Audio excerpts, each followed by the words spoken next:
also really will rip very full season long. Hello, everybody out there waiting for this game to start. Yakima Valley on the road to take on the Marion Berries. The fourth time these teams will face off this year, the fourth of six, and then we're done with the Berries in the year 2026. Very pleasant good afternoon to all of you listening on both of our YouTube stream and Mixler.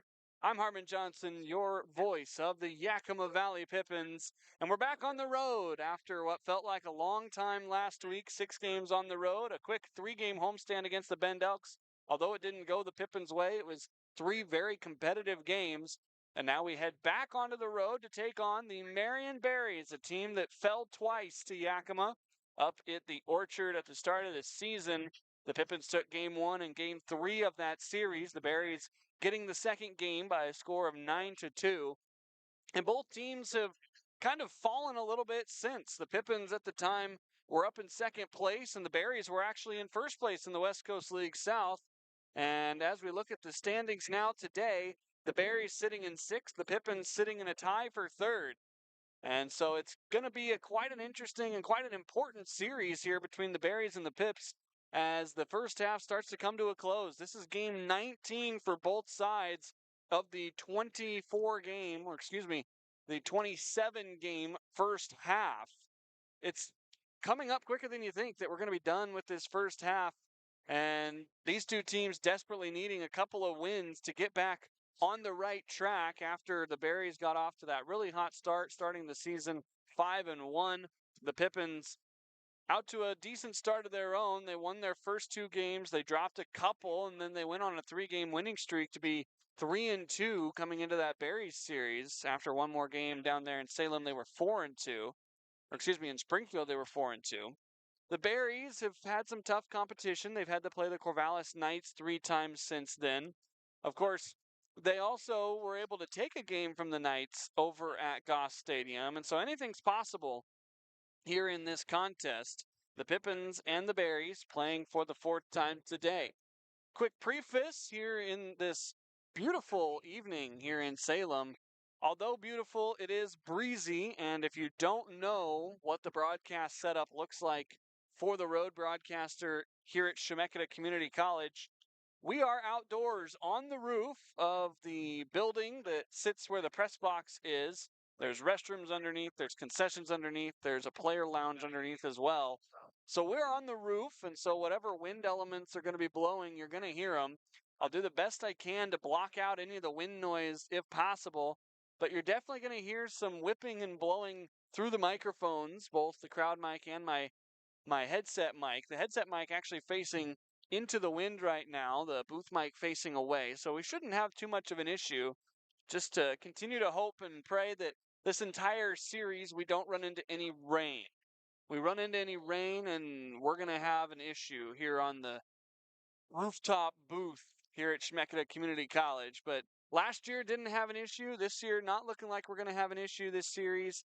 It's supposed to be a little bit cooler tomorrow night. It's supposed to definitely cool off after we get this game underway and the sun goes down. But I always enjoy being out here at Chemeketa Community College because it is just a unique vantage point. It really gives you the true summer ball experience. I can't see much of the stands.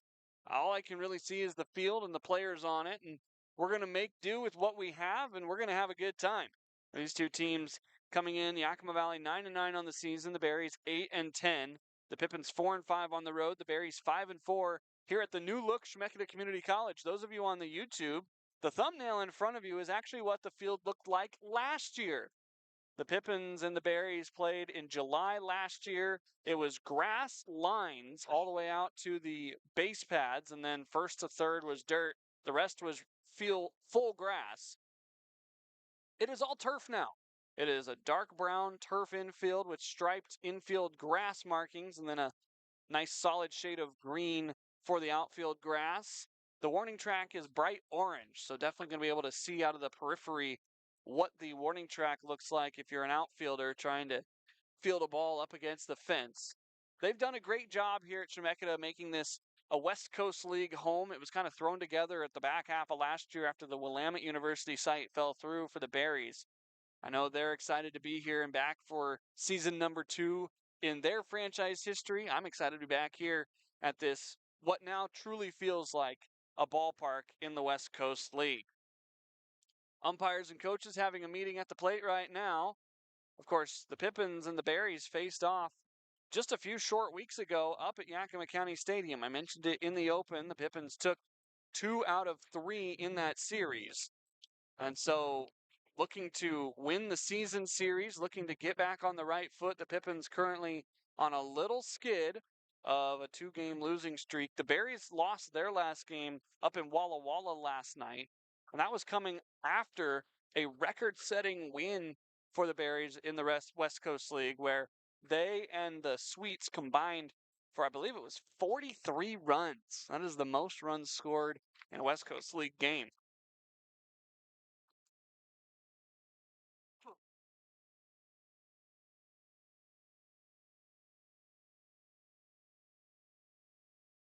Excuse me there for a moment, folks. Had a tickle in my throat. The outdoor conditions and the relapse of 6 games on the road last week still having a little bit of an effect on this young broadcaster's voice right now. We're going to power through, though, because we need to bring you these games. It's the West Coast League game of the night as well. So if you're tuning in on your TV and you've got a phone nearby, why don't you put the West Coast League stream on the Berries YouTube up there, and then keep me right where you're at on your phone and sync us up and get a taste of what I'm trying to describe here for you. Something new the league is trying this year is getting a game featured from that specific team's YouTube, but promoting it in a sense so that more of the audience of the West Coast League in general is able to enjoy what this league is all about. And so tonight, you're going to have Rob Nyer in the 4th inning chatting with Cole Weber, the Berries broadcaster. And then actually, my listeners, so if you're here right now, I'll try to repeat this a couple times. If you're here right now, my listeners are actually going to be treated to Cole Weber for an inning in the 6th. The Berries have invited me to join them on their broadcast for the 6th inning.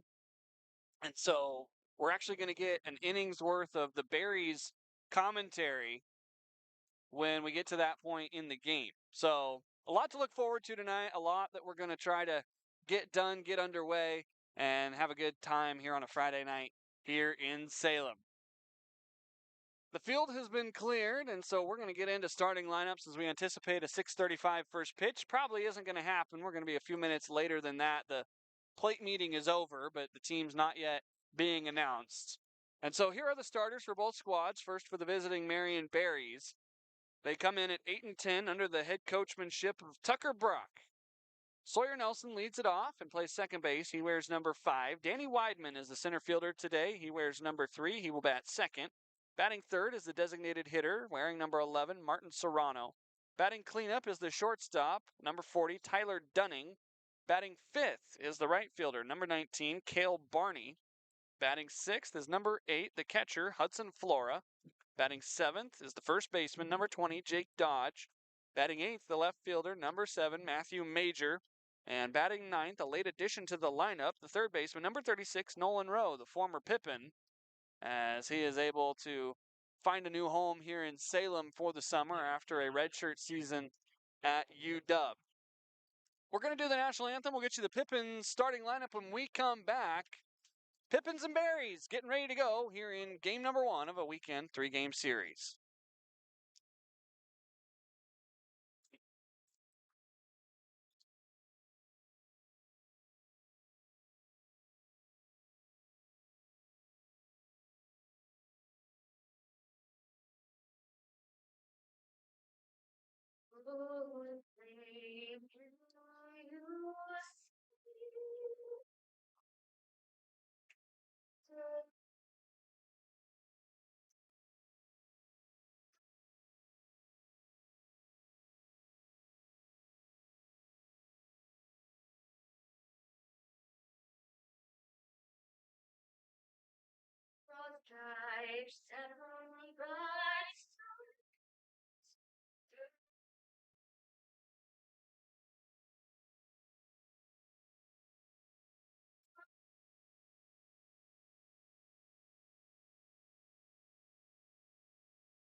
There's our nation's favorite song, Come and Gone. That means it's about time for baseball here at Chemeketa Community College. Before we did the break, we got you the Berries starters. Here's Yakima Valley leading off, playing left field.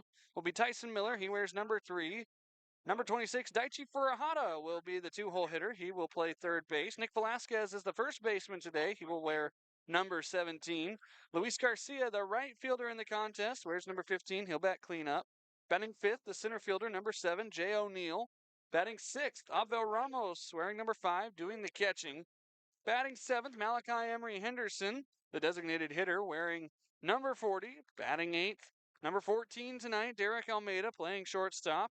And cleaning it up at the bottom of the order, Levi Correa, the second baseman, wearing number 1. So again for the Pippins, Miller, Furuhata, Velasquez, Garcia, O'Neill, Ramos, Emery Henderson, Almeida, and Correa.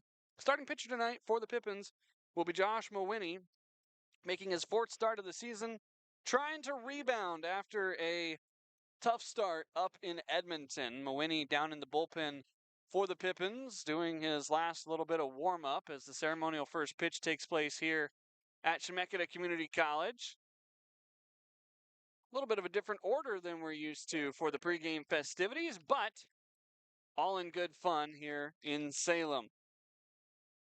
It's going to be a windy one tonight. The sun is shining. The temperature is almost perfect.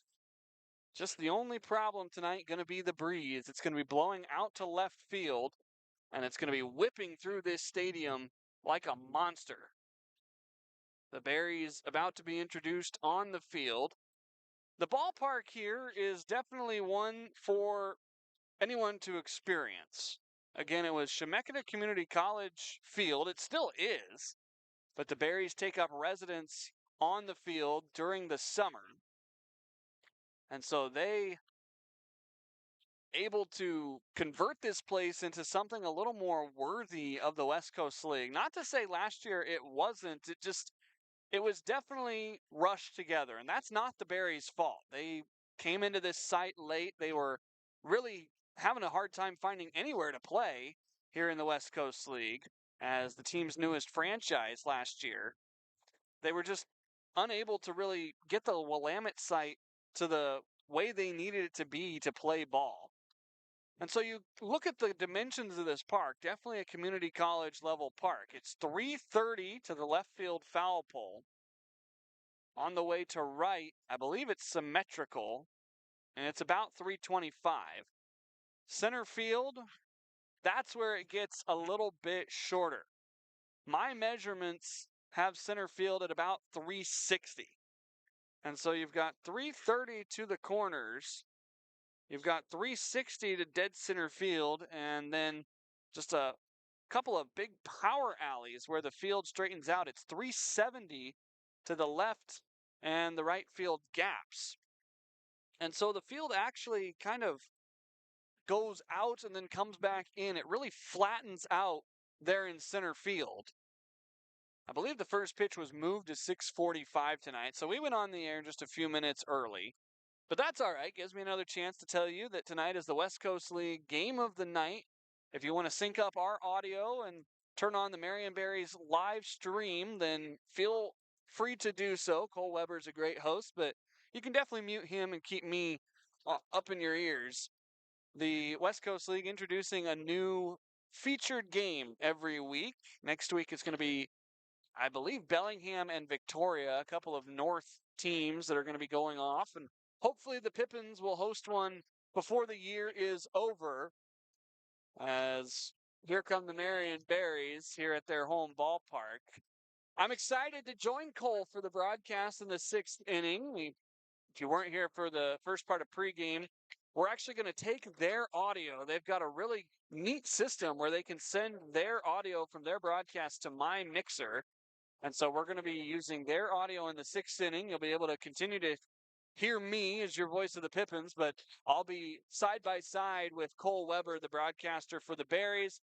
I will give you permission if you want to leave this broadcast in the 4th inning to listen to Cole's interview with Rob Nyer, the commissioner of the West Coast League. Just make sure you come right back as soon as that interview is over, and then feel free to flip over again in the 6th to have that interview on the live stream as well. But Should be a fun night. It's going to be a great one here in Salem.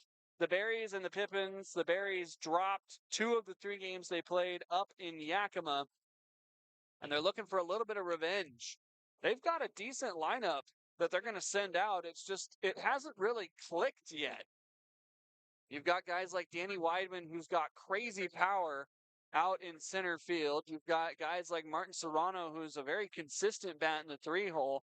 They had a couple of guys that were actually missing from the team last year or last week because they were at pro workouts. A couple of guys went down and worked with the Astros.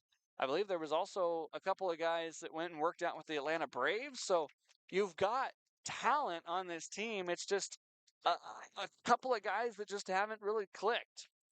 The Berries on the field now, and Nate Shikori will take to the hill. It's a turf hill here at Chemeketa Community College.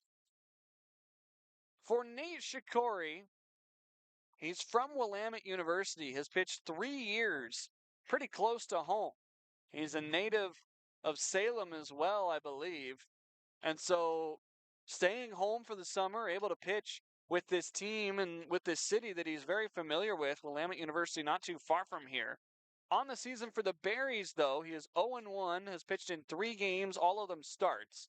He's thrown 13 innings, 5 strikeouts to 3 walks. He's given up 16 hits and 6 earned runs for a 4.15 ERA. So guys are going to get on against him. It's just a matter of how many runs can he limit when guys get on. The Berries wearing their all-white uniforms today. It's got Berries in script across the chest in purple. You've got white pants and purple numbers. A 2-toned cap with a white front and a purple back with a purple bill as well. The Pippins wearing their green uniform tops. They're going to wear green hats in the field. They've got gray pants, white numerals on the green tops, Pippins in block across the chest, and of course that stick apple over on the chest as well. Tyson Miller digs into the left-hand batter's box as we are finally set for baseball here in Salem. There's Francisco Lopez telling Tyson it's time to start the game with the classic wannabe here, and the first pitch thrown at 6:45 p.m. is a strike on the outer half of the plate. 6:45 p.m. is the official start time. Weather here in Salem is a wave and a miss by Tyson, has him fall behind 0-2. Weather here in Salem, 77 degrees. It is breezy, wind blowing west-northwest at 16 miles an hour. 0-2, driven into center field. Tyson Miller has a base hit to start the game for the Pippins. To the result of a thunderous applause as well. Daichi Furuhata digs in. I gave him a pronunciation guide, but he said it wrong. That's unfortunate. Something new the West Coast League's trying this year. Pronunciation guides. Furuhata takes ball 1 outside. Daichi facing these tough winds, but he's a right-handed hitter, so if he can get something in the air, it might help him. 1-0 upstairs, 2 balls and no strikes. Partly cloudy here in Salem, but the wind the biggest factor at 16 miles an hour. 2-0, pitch misses well inside to Daichi, 3 balls and no strikes. I had my pitch clicker on the table earlier, but I lost it. Hopefully I can find that later on. Furuhata ahead in the count 3-0. Daichi got the day off yesterday. Tyson gets his lead. The 3-0 pitch taking all the way. Called a strike against Furuhata. Furuhata batting .349 on the season with the Pippins. Tyson takes off. The 3-1 pitch called a strike over the heart of the plate. The tag applied, but the ball drops out of the glove. Tyson Miller with a stolen base. Nelson couldn't quite hang on to the pearl. Flora with a very strong throw for the Berries. The counts run back to full. Furuhata with a man in scoring position. The payoff pitch is down the right field line, drifting towards the new netting. It will land on the warning track foul. We will do it again. Home plate umpire tonight is Derek Dunbar. He stands behind the dish. In the field, his partner, Perry Schofield.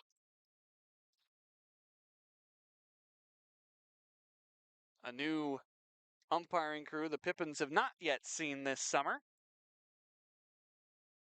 A second payoff pitch about to be on the way. A check of second. Here it comes. Daichi pounds it foul past Coach Crustangel in the third base coaching box. John Witt pops out from the third base dugout for the Pippins and gathers that ball up. Pippins occupying third base, the dugout. Berries on the home side on the first base dugout. Another payoff. Daichi again in off the hands. This is out to right. Over at first base, just behind the bag, Dodge reaches up and makes the catch in fair territory. Tyson unable to move up on the very shallow pop out. Nick Velasquez, another left-handed stick. The Pippins had 6 lefties in the top of their order last night. And it had started out good. They got the bases loaded with nobody out against the left-handed hurler, but only scored 1 run. High and away, first pitch to Nick is ball 1. This season for the Pippins, Velasquez hitting .328. Nick from Citrus College with Tyson out at second base. The 1-1, a changeup swung through by Velasquez. It's 1 ball and 1 strike with 1 out here in the top of the first inning. Crowd still filing in. Not quite as rambunctious as some of the places we've been. A double check out towards second. The 1-1, Nick sends it down the left field line, out of play foul. So he falls behind in the count, 1-2. Really sad that I don't know where I placed my pitch clicker. Might have fallen off the table here. The wind has taken just about anything loose away from the table here. 1-2, foul past Panch over at first base. We'll do it again.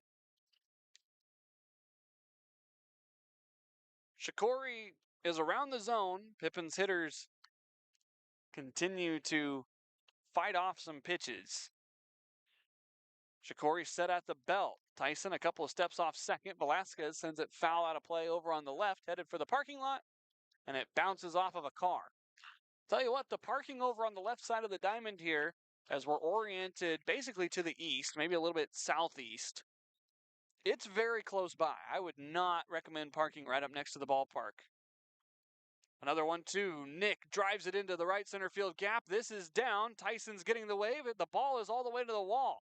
Velasquez turning around second. He will stop there. The Pippins lead it 1-0. 3 batters in on an RBI double by Nick Velasquez. Nick continues his hot hitting. That is now RBI number 18 for him.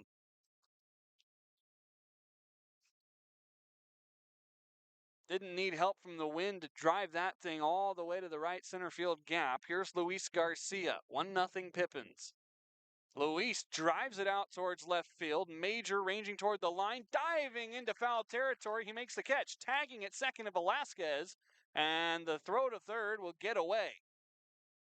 Productive out for Luis Garcia. There's 2 away. Nick Velasquez on the diving attempt by Major takes advantage and tags up and heads to third. For those of you scoring along, that is not a sacrifice fly, no run scored, but it is a very productive out for Luis Garcia, advancing a runner. The Berries appeal down to second, but they say that Velasquez tagged up properly. Barry Schofield right on top of that. Here's Jay O'Neill. First pitch he sees, he sends out to left center field. Major going to have to run a long way the opposite direction, but he will make the catch, fighting the wind to retire the side. The Pippins score 1 run on 2 hits. There were no errors. There were 1 pip left on the base pads. Half an inning in the books. Pippins lead at 1-0. Berries coming up for their first chance at the plate next. This is Pippins Baseball.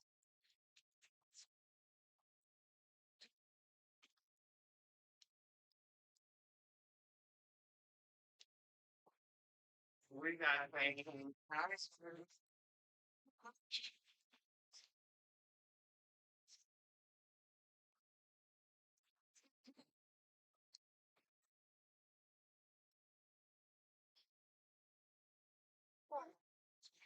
this game.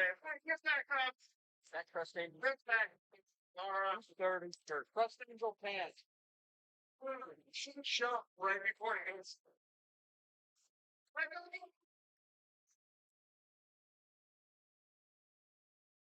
Oh, come on, get back. Get back, Chris. Back up. 1, 2, 3, go! That is your winner. It's blue one of our hearts. Good up, everybody, for knockball.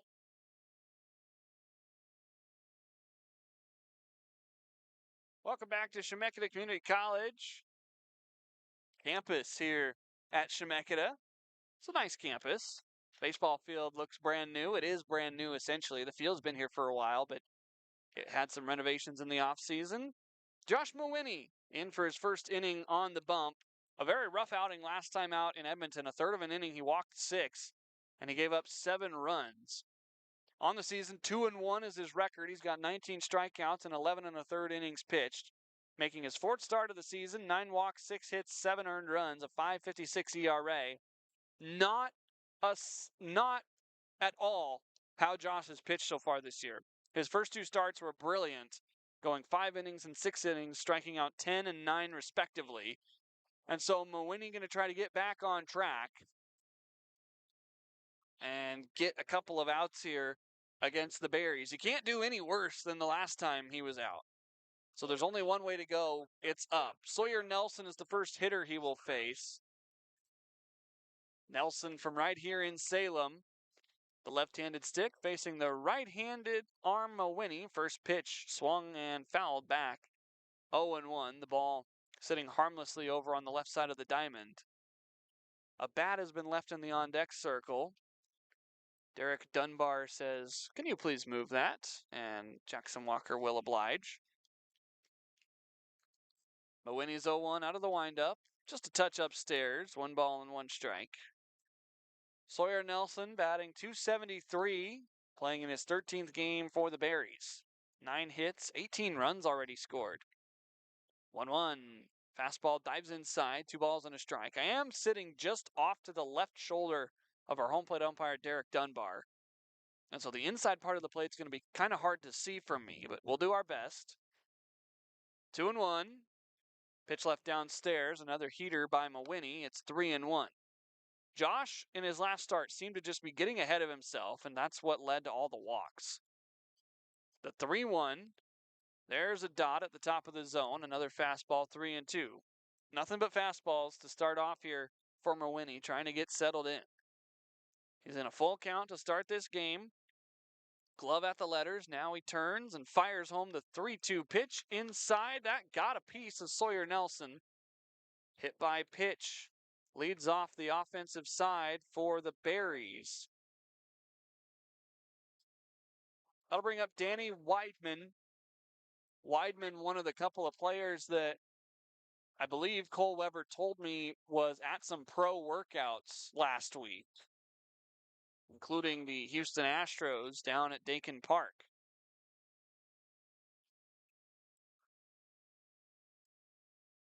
Bunt shown.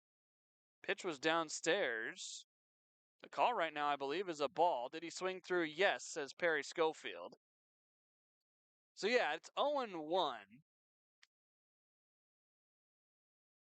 Weidman did not get the bunt attempt back. Scoreboard has it 1-0. Derek Dunbar said the pitch was low. Check over to first. Now they correct the scoreboard. It was an odd play because you expect the home plate umpire to be the first one to signal on the bunt if he went, but Derek Dunbar using his help out in the field. Perry Schofield was in a good spot to see the bunt attempt out in the B position between first and second base. 0-1 pitch. Mawhinney out of the stretch. Sends it right past the bat of a swinging Weidman. 0-2. You'd love to see Josh find this first out here on less than the amount of pitches it took him up in Edmonton. He was probably 15 or 20 pitches in before he finally felt comfortable with an out and then walked a couple more. 0-2. Weidman fouls it right off the top of the netting. Count remains the same. No balls and 2 strikes. Abdul Ramos chased it down. You'd love to see Mawhinney in some capacity get through at least 4 innings. You know that that's not a lot for him after he's gone 5 and 6 so far this year, but just trying to rebound after that tough start in Edmonton. 0-2 pitch. On the ground, slowly hit towards Daichi, but foul. Turf field, so the ball is just going to be returned back to Mawhinney. Shouldn't be anything wrong with it. Weidman last year with the Berries hit .312. He had 2 home runs, 34 runs scored, 18 RBI in 41 games. He's already playing in his 8th game of this season. Another 0-2 pitch. Yanked outside on the glove side for Mawhinney. 1 ball and 2 strikes. Weidman stands clear in the back of the right-hand batter's box, swinging a 2-tone stick. It's got a maroon barrel and a tan handle. Man at first is Sawyer Nelson. The 1-2 pitch, wave and a miss. The bottom drops out of the breaking ball. Weidman down on strikes. So now a double play gets you out of the frame unscathed. Martin Serrano, the designated hitter, will bat from the left side. Serrano, in his 3rd season in the West Coast League, spent a couple of games in 2024 with the Cowlitz Black Bears, and then spent a decent chunk of 2025 with Cowlitz as well. Runner takes off. The pitch is inside off the leg guard of Derek Dunbar. Big turnaround second by Sawyer Nelson. Stolen base for Nelson. He was off with the pitch.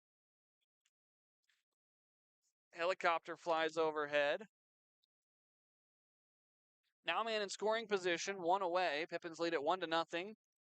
Berries still without a hit. 1 ball and no strikes to count. He finished the year last year, though, with the Berries. Only hit .053 after hitting .303 up in Longview. On the ground, bouncing up towards the middle. Almeida won't get there. It's into center field. Big turnaround third on the way to the plate, and scoring is Sawyer Nelson. RBI single for Martin Serrano ties this game at 1.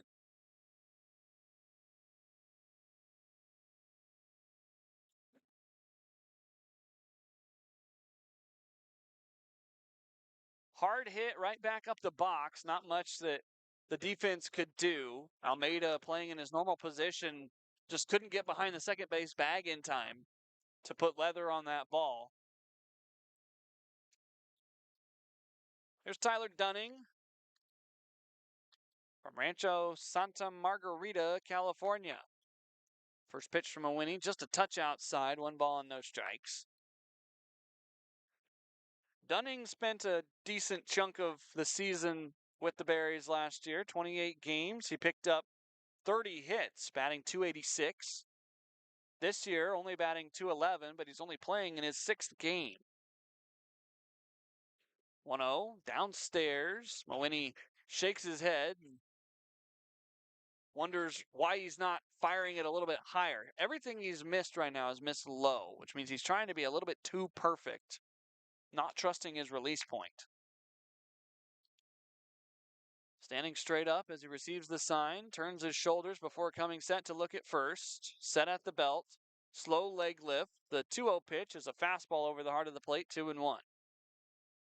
So it's 1 run on 2 hits for the Pippins so far, 1 run on 1 hit for the Berries.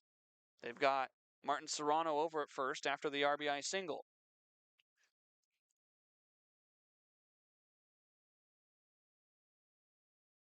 Mawhinney delivers to the plate, half swing. Dunning didn't want to go, but he went around on a breaking ball outside, 2-2. LED lights already turned on here at Chemeketa, although we won't need them for about another hour or so. Long shadows being cast by the press box on the batter's box. Everybody else still in bright sunshine as the wind continues to whip through Chemeketa Community College baseball field. The 2-2 pitch, a high chopper right off the plate. This is going to land out towards second. Almeida has 1 play. It's to first, and it is in time. Almeida had to wait for that to come down. Otherwise, he might have been able to step on second and turn a double play. So Serrano moves up to second. Dunning out 6-3. This will bring up Cale Barney. Barney from Nolensville, Tennessee, batting .235 on the season, playing in his 13th game for the Berries. Back and forth on the sides of the plate as we've got another lefty up following a righty.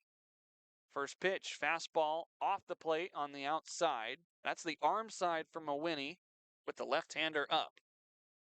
1 ball, no strikes. Just getting underway here in Salem. We're tied at 1.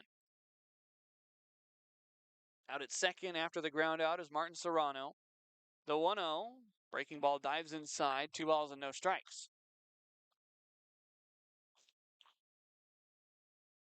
Pippins defense aligned for a slight pull over on the right side. Correa playing the middle directly between first and second, right on the grass of right field. Velasquez guarding the line. Almeida helping hold on the runner. Serrano at second. 2-0. Pitched right at the knees, but called a ball by Derek Dunbar. 3 balls, no strikes. You've got Hudson Flora, the catcher, waiting on deck. Mawhinney has already allowed a run on a hit so far in this contest. 3-0. Got a strike to stay in the count right at the letters. 3-1. Barney had almost given up on the plate appearance. He was backing out of the left-hand batter's box. He does crowd the plate just a touch, waving that bat in front of his face. Now as Mawhinney comes set, he wags it behind the helmet. The 3-1, a fastball inside, ball 4.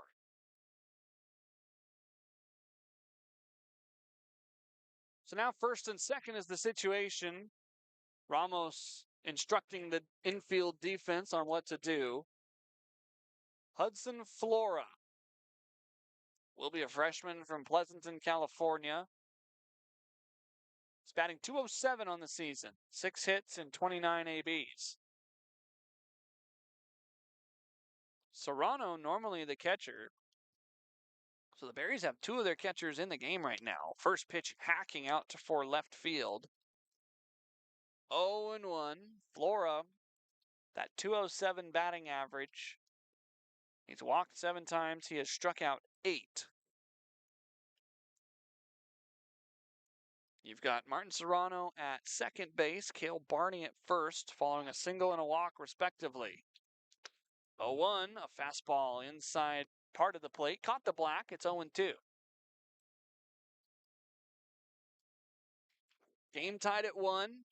3 hits between the two teams. The Pippins lead the hit column 2-1. Josh Mawhinney trying to strike out his second batter of the day. He brings the 0-2 home. It's fouled off at the plate. Ramos really wanted that one. They got a early swing by Hudson Flora, but he was able to slow his bat down as it came through the zone and stay alive. Another big gust of wind blowing through the broadcast position here, the outdoor spot on the roof next to the press box here at Chemeketa. Another 0-2 pitch on the way from Josh Mawhinney. Here it comes. Fastball outside. The Pippins defense was headed off the field. Derek Dunbar instead says it's 1-2.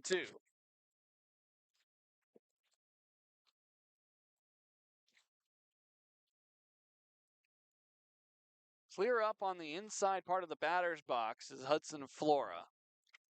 He is really crowding the plate. 1-2, half swing, breaking ball. He went around.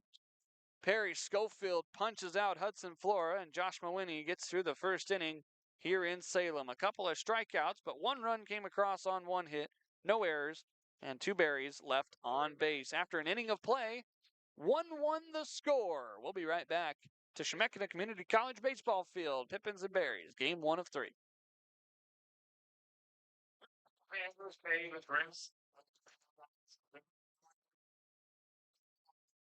Round and back. The first one wins. Are you on? I think it's not going quick. My name is John trying to catch Barry, so Running the shots coming back. Someone's elevating you. Oh, God.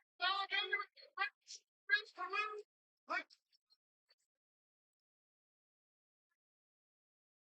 Looks like a quick back. And we made it back. Give it up for Kettle Chip Bag Race and Architects. The best smelling factory in Salem. Chip dust everywhere there, huh? Well, we just had our first one of the games presented by Summit Cleaning and Restoration. When disaster steps up to the plate, count on Summit Cleaning and Restoration. 24-hour service and the best class restoration solution. Top of the second inning here at Chemeketa Community College baseball field, here on the campus of Chemeketa Community College. Here in Salem, Pippins and Berries, game 4 of 6 on the season. This is game 1 down here on the road for Yakima Valley. Pippins on the road, 4-5. And so trying to get back to 500 away from Yakima County Stadium. The last road trip that they took was not kind to them. A 2-4 skid against Ridgefield and Edmonton, dropping both of those series. The Pippins coming off of a third straight series loss against the Bend Elks at home earlier this week. So trying to get back on track. 1-1 the score. Abel Ramos leads it off here in the second inning. Nate Shikori fires in a breaking ball at the knees for a first pitch strike. All the papers trying to fly away from me. I've got them locked down, though.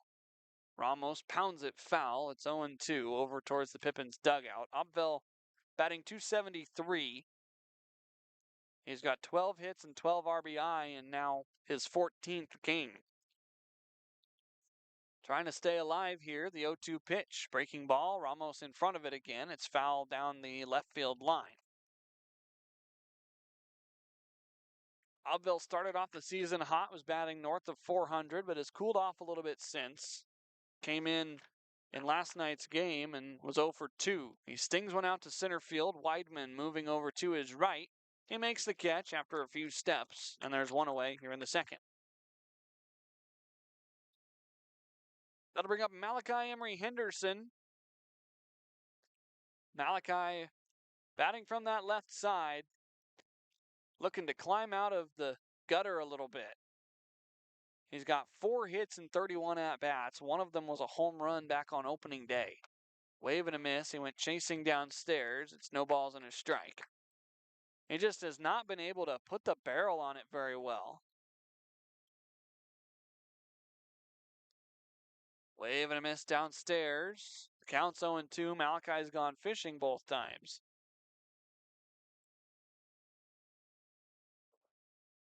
Does currently have a couple of hits in a row for games as he waves through. The pitch is caught, swung on, missed. Emery Henderson down on 3 pitches. Here's Derek Almeida, normally number 16, wearing number 14 tonight.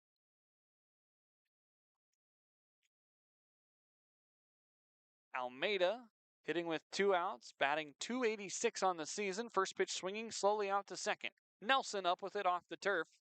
And the Pippins go down in order. 1, 2, 3 here in the top of the second. No runs, no hits, no errors, none left on the base pads. Inning and a half in the books. We go to the bottom of the second. 1-1 here in Salem.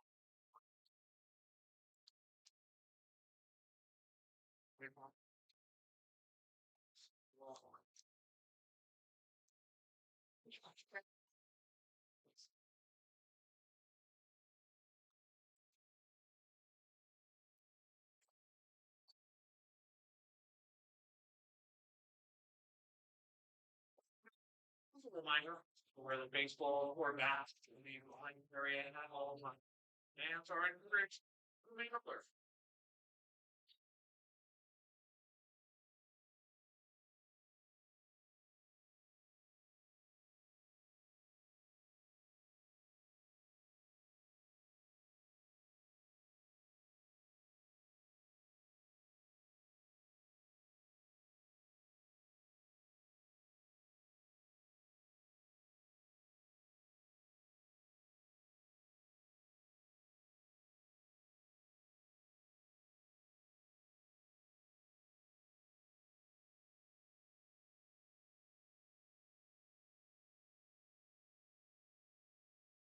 Top of the, or bottom of the second inning, excuse me, here at Chemeketa Community College. Pippins back on defense.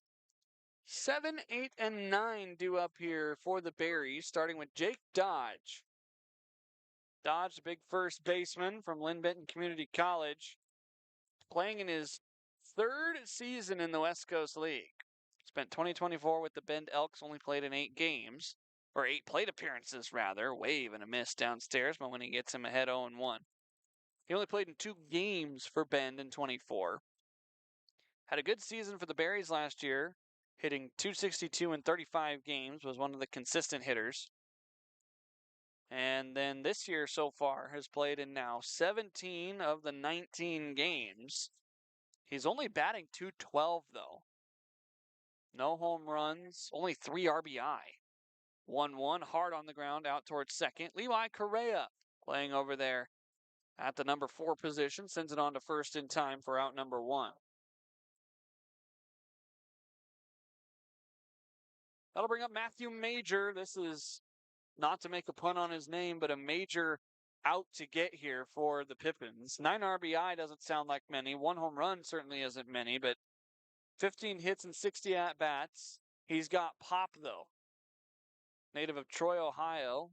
Attends Tulane. First pitch from Mawini. Downstairs, 1 ball and no strikes. Josh asks for a new baseball. Major batting .250, getting on base at a .318 clip. 1-0, slow slider, 1-1. Caught the zone there as Ramos able to present it well to Derek Dunbar, the home plate umpire. Pippins play for a very slight infield shift on the pull side. 1-1, big hack. Out of the shoes comes Major. 1-2.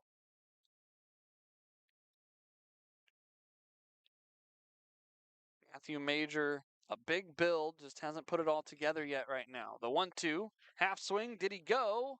No, says Perry Schofield. Pitch down and away. Major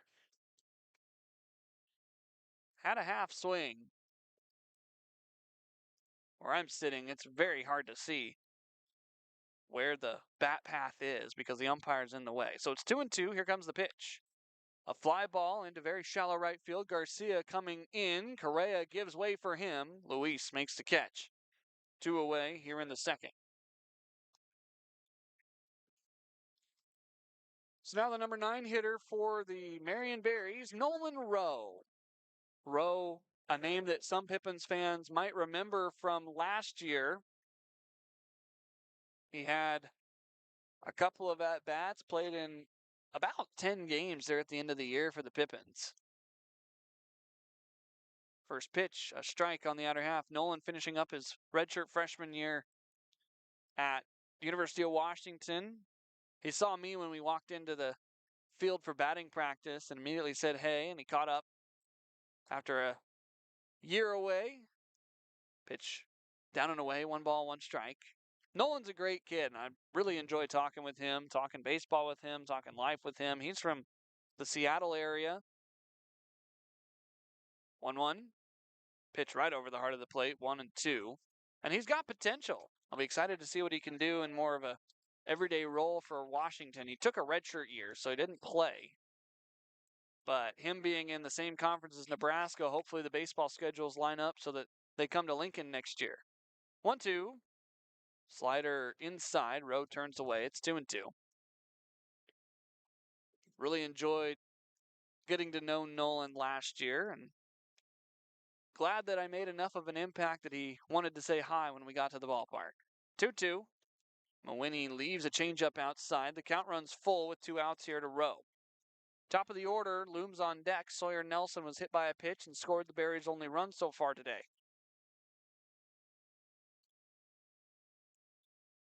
Rowe with a very condensed batting stance. The payoff pitch, wave, and a swing through. Ramos going to apply the tag as Rowe flies by on his way to first base.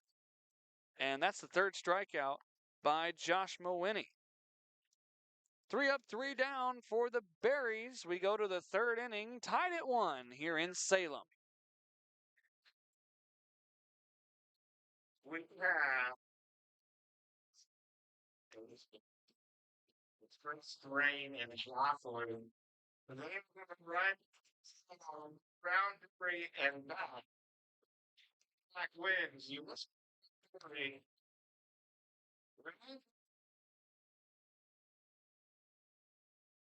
Oh, quickly is brought by Green. Green's to their instant stop. On an edge. Green Shredder going around the traders with the gold Rex. Blues coming to the north for the Green. Come off what? Give it up for Green. They track next race put on by Capital Auto Group. Go Rex.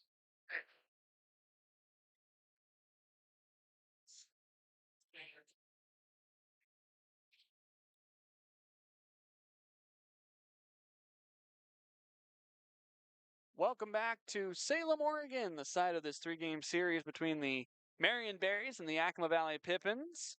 West Coast League's game of the week as well. If you're watching the video broadcast from the Berries and tuning into the audio broadcast for us, welcome. If you're not watching the video, that's okay. I will do my best to describe everything as it is my job to do.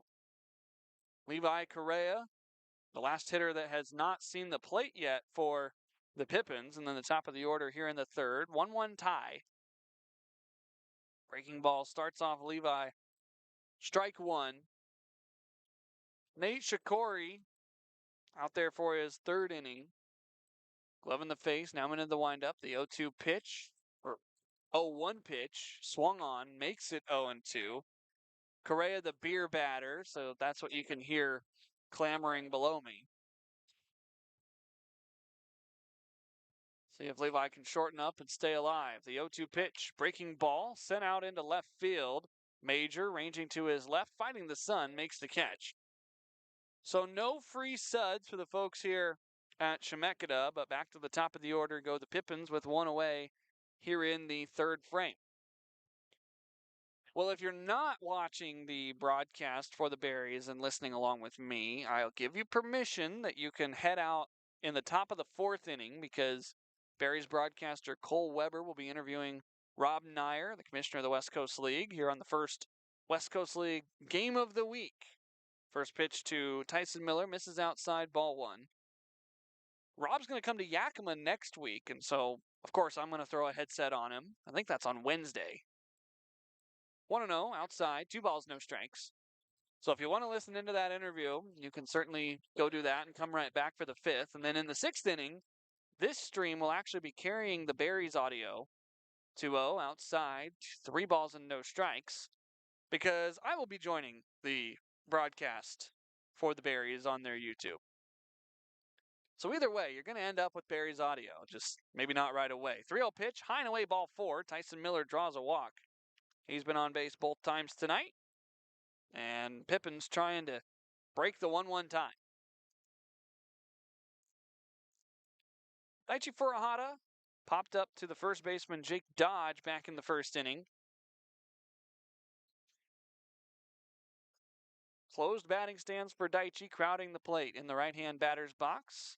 Pitch misses away, 1 ball and no strikes. That's 5 straight after the flyout by Levi Correa. Shikori having a little bit of an issue with the strike zone here in the third frame. Down and in, ball 2. 6 straight have missed for Shikori.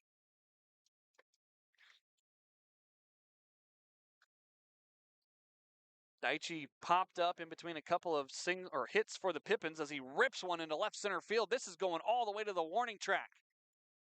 Tyson can fly around the base paths. Here he is at third. A bobble out in left field by Major is going to allow Tyson Miller to score. Daichi Furuhata with a double. And the Pippins lead it 2-1 here in Salem.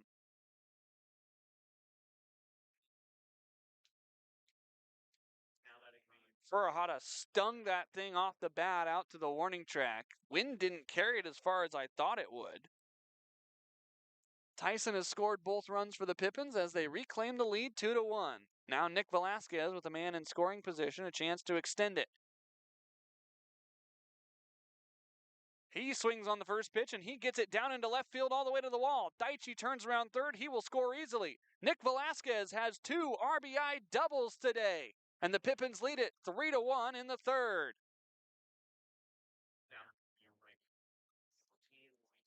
Nick Velasquez on a tear right now. Daichi gets some love from the dugout, scoring his team-leading 25th run.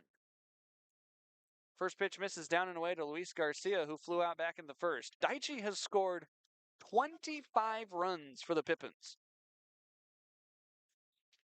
1-0 corked out into center field. Weidman chasing it back. He's at the track. It's on the track and down for a hit.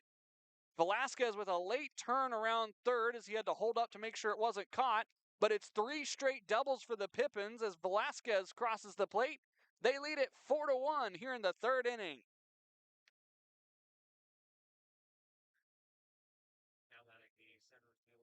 3 straight doubles for Yakima Valley. Now here's Jay O'Neill trying to get in on the fun. A couple of bodies are going to head down to the bullpen down the right field line for the Berries. Jay waves through, and a bit of the backswing got to catcher Flora. He says he's all right. Jay apologizing for the long follow-through. It's 0-1. O'Neill flew out to left field. Matthew Major back in the first inning. That ended the frame. 4-1 Yakima Valley. Man at second, Luis Garcia. 0-1 pitch. A rip down into right field for a knock. The ball slowly gets out to the right fielder Barney, and Luis will have to hold up. Runners at the corners on 4 straight hits for the Pippins, and the scoring threat not yet extinguished. Jay O'Neill picking up a 1-out knock. He's now got 12 hits on the year, and that's going to force a mound visit by the Marion Berries.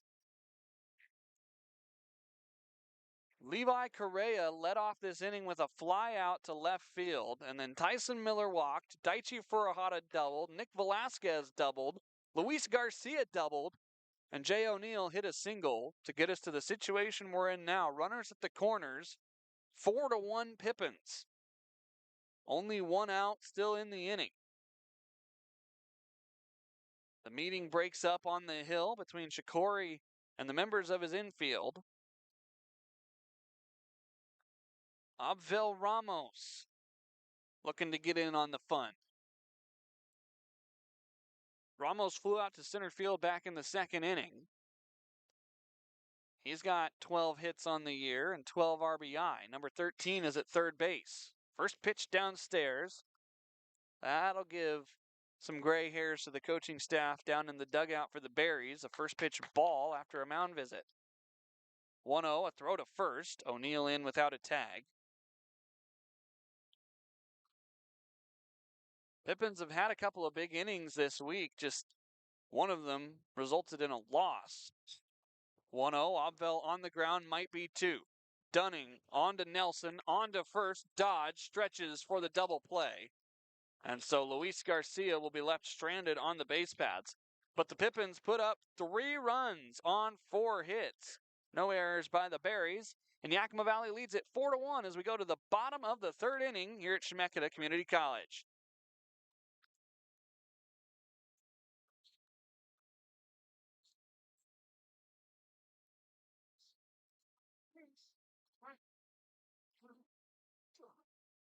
And down the free bench. And they was one of the good stuff by every player on the team. And it was from the press. Thank you for supporting Marion Berries. We appreciate it very much. And if you've got something, it's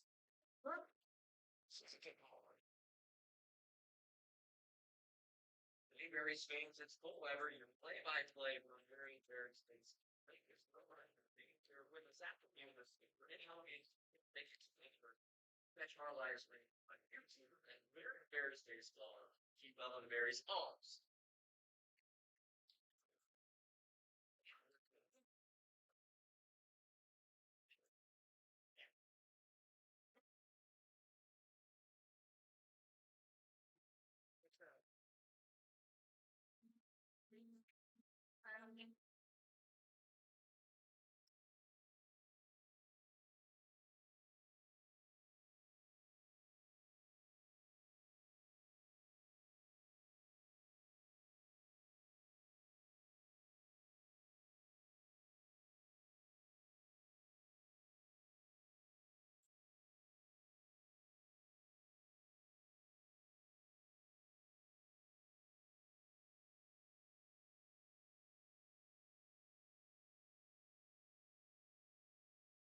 Welcome back to Chemeketa Community College. The Pippins defense takes the field as they lead it now 4-1 over the Marion Berries.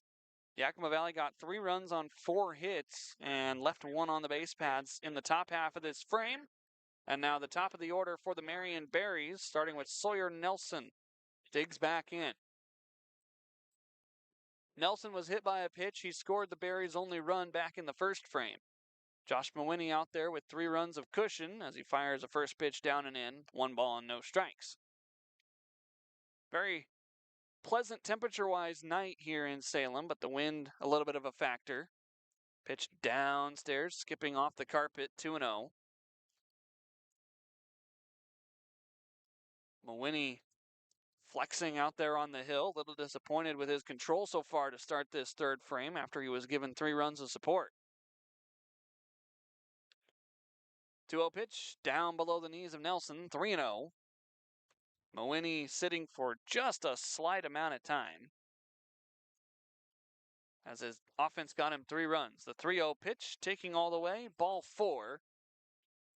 Sawyer Nelson on for the second time without the benefit of a hit. That'll bring up Danny Weidman. He struck out back in the first frame, but he's got a dangerous bat.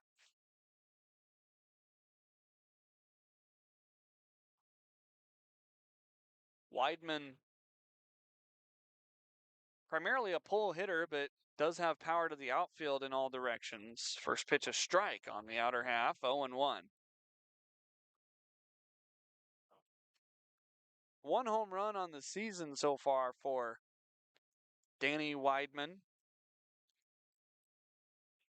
0-1, drilled out towards right field. Garcia moving back. He reaches up with the glove, and he puts it away. Out 1 recorded. Weidman down for the second time. Martin Serrano from OSU was talking about his time in the West Coast League his first time up before he got an RBI single. He had 5 plate appearances with Cowlitz in 2024. Went to Oregon State, only had 4 plate appearances there with the Beavs. Played for both the Cowlitz Black Bears and the Marion Berries last year in the WCL. First pitch from Mawhinney, a strike at the knees, 0-1. This year, he's already surpassed his plate appearances in his entire D1 collegiate career by quite a few. 0-1, runner takes off. A swing and a miss up there at the plate by Serrano. The throw down to second. It is not in time. Stolen base by Sawyer Nelson. That's his second of the game. Martin Serrano down in the count 0-2, though. We're almost to that time of day where the sun's going to be about parallel to the horizon, or right above it. I'm not going to be able to see my computer screen very well. 0-2 pitch. Mawhinney misses outside, 1-0. If you weren't with us at the start, I kind of described the outdoor booth we have here at Chemeketa Community College. They are nice. They give me a chair with a sunshade on it. And so the Berries folks, very considerate of the fact that not the greatest circumstances to broadcast a game from out here. 1-2 pitch. On the ground, over towards Daichi. He looks back, the lead runner over there, Nelson. The throw across the diamond is in time. 2 away. Man at second, Nelson. The cleanup hitter, Tyler Dunning, will hit with 2 away.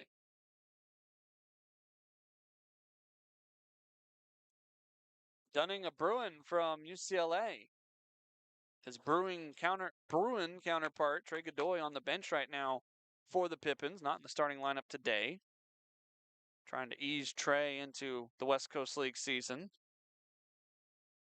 When he looks back to second base for quite a while, now steps off towards second, and he will use one of his disengagements. Correa and Almeida were not jockeying back and forth with the runner, so Josh just using the step off as a way to take a second and make sure the runner wasn't going. First pitch. There's a strike on the bottom outside corner to Dunning. Dunning, in his second season with the Berries, mentioned in his first at-bat, he batted .286 with Marion last year in 28 games. Only 4 hits so far this year. Only 6 games played, though. 0-1 catches the outer black. It's 0-2. Mawhinney looking for a 4th strikeout victim. Pippins lead at 4-1 here in the 3rd inning. Berries have a man at second, Sawyer Nelson. He walked, and then fly out, ground out has got us at an 0-2 pitch with 2 away. Mawhinney brings it plateward. A wave and a miss. 4 strikeouts for Josh Mawhinney. And after the leadoff walk, the Berries go down very quietly. No runs, no hits, no errors. 1 left on the base pads. We're through 3 here in Salem. 4-1, Yakima Valley, middle innings up next.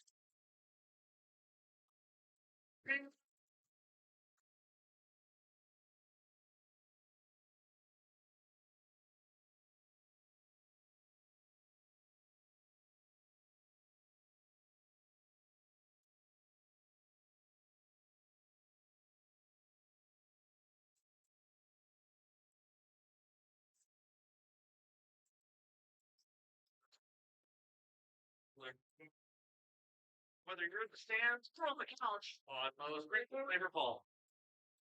8 on Mo here in the Willamette Valley.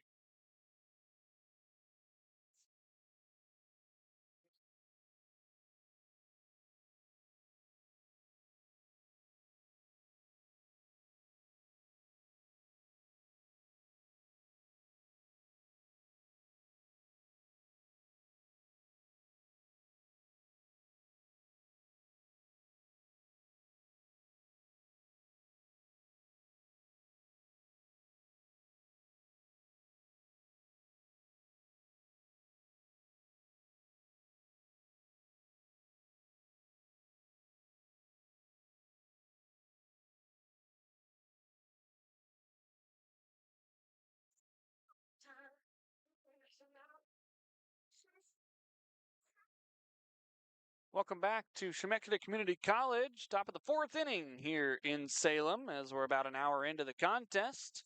Yakima Valley leads it 4-1. Glad you're with us on your Friday night. I'm Harmon Johnsen, your voice of the Yakima Valley Pippins. One more reminder that Rob Nair will be on the broadcast starting right about now over on the Marion Berries YouTube if you want to tune into that.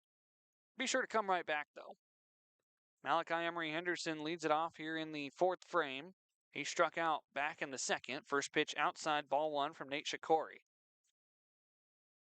While Rob talks to Cole Weber, the Berries broadcaster, I want to tell you a little bit of a story about these 2 teams as Malachi rips one over to right field, but right there is Barney. He had to move back by a step. 2 pitches, 1 out here in the 4th. Hard contact, though, for Malachi. Maybe he's seeing the baseball a little bit better. Derek Almeida hits. There's actually an interesting connection between the Yakima Valley Pippins, the city of Yakima, the Marion Berries, and the city of Salem. 0-1, Almeida takes a breaking ball outside, strike 1. The 1980s, there was an affiliated team actually at this ballpark, believe it or not. 0-1, waving through a changeup, Almeida 0-2. Called the Salem Dodgers. Had some names like Mike Piazza that played for them. Well, in 1990, 0-2 pitch on the ground, slowly spiraling up the middle. Dunning ranges over. Almeida is out by a step. Score at 6-3, the putout. Levi Correa due up to hit here in the 4th with 2 away. Well, in 1990, the Salem Dodgers and their organization decided it was time to move out of Salem. And wouldn't you know it, the Dodgers franchise, affiliated franchise, moved up to Yakima. Played 2 years at Parker Field, wave and a miss, 0-1. And then in 1993, the Yakima Bears, as they were known, built Yakima County Stadium, which is where the Pippins play today. 0-1, now 0-2 at the knees. Levi Correa trying to avoid being the victim of the beer batter here. Kind of a neat connection. And you can go back even farther into the early 1900s for baseball connections. 0-2 pitch, down and away, 1-2. Back in the 30s, a man by the name of Lefty Garrettson. First the 1-2, down and away, 2-2. Lefty Garrettson actually played down here in Salem. And then many years later was the general manager of the team that moved up. Ground ball over to third. This is a fair ball bobbled by Rowe over at third. Correa is safe. We'll likely see an error here. There is. The Pippins dugout was hoping for a single. Instead, it's a 2-out error. Rowe should have had that play over at third. Back to the top of the order, Tyson Miller hitting for the third time. First pitch missing downstairs, 1 ball and no strikes. It's amazing the ties you can find to cities because of this sport specifically. 1-0, down and away, 2 balls and no strikes. I put together a whole list of the history of baseball in Yakima for Cole for the Game of the Week prep. And I learned a few things that I didn't even know. Tyson stings it to center field, very shallow. Weidman coming on. Now he has it. Out number 3 recorded. Tyson Miller off the base pads for the first time today.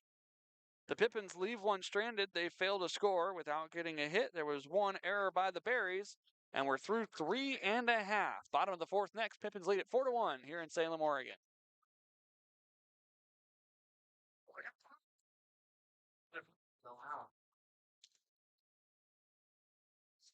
JBL, where are you? Let's hear it. Right for there. Pardon. If you have any questions, please.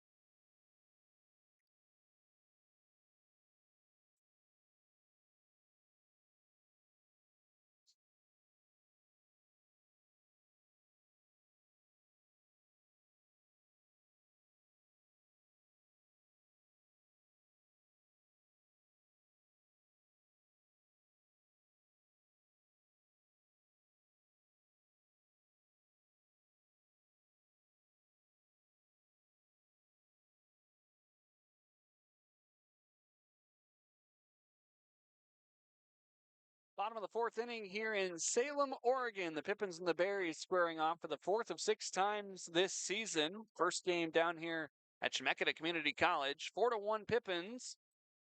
It'll be Cale Barney, Hudson Flora, and Jake Dodge due up here in the 4th frame for the Berries. Here on this beautiful turf field. Feels like a ballpark this year, more so than it did last year. A couple of more permanent grandstands put in down the lines. Wave and a miss. Cale Barney behind on strikes, 0-1. There's a kid zone down the left field line. Big bullpens for both sides. Outside, 1 ball and 1 strike. The pitch coming from Josh Mowiney, still out there. He has gotten through 3. He has struck out 4. Nice dark dirt color. As the pitch rides inside, Cale Barney plunked. Leadoff man aboard for the 3rd inning of 4 tonight. So far, only one of them has scored. This will bring up Hudson Flora. He struck out back in the 1st inning. Your usual shade of green for the outfield grass in foul territory. A little bit of a striped dark and light color on the infield. There's a SMB wordmark logo behind home plate in a white circle. First pitch down and away. Runner takes off. Ramos going to throw down to second. The tag is applied, but the ball sneaks into center field. Stolen base by Cale Barney. A little bit of a delayed reaction by Ramos behind the dish. He almost double pumped. The throw was on target, though. Correa just unable to hang on to the baseball. So the 3rd stolen base allowed by the battery, Mowiney and Ramos. Cale Barney in scoring position as the Berries trail by 3. First pitch to Flora was ball 1. This is ball 2, down and away.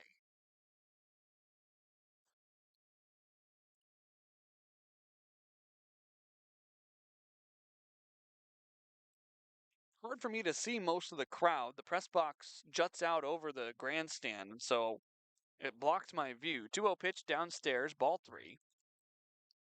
Mawhinney has issued 1 walk. He has also, or 2 walks rather, he has hit 2 batters. So 4 free passes issued by Josh, trying to make it through 4 innings. He's got to be feeling good, though, after what happened last Friday up in Edmonton. 3-0 pitch.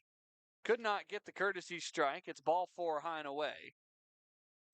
Back-to-back free passes issued by Mawhinney. We'll see if Coach Salsa makes an appearance out of the dugout.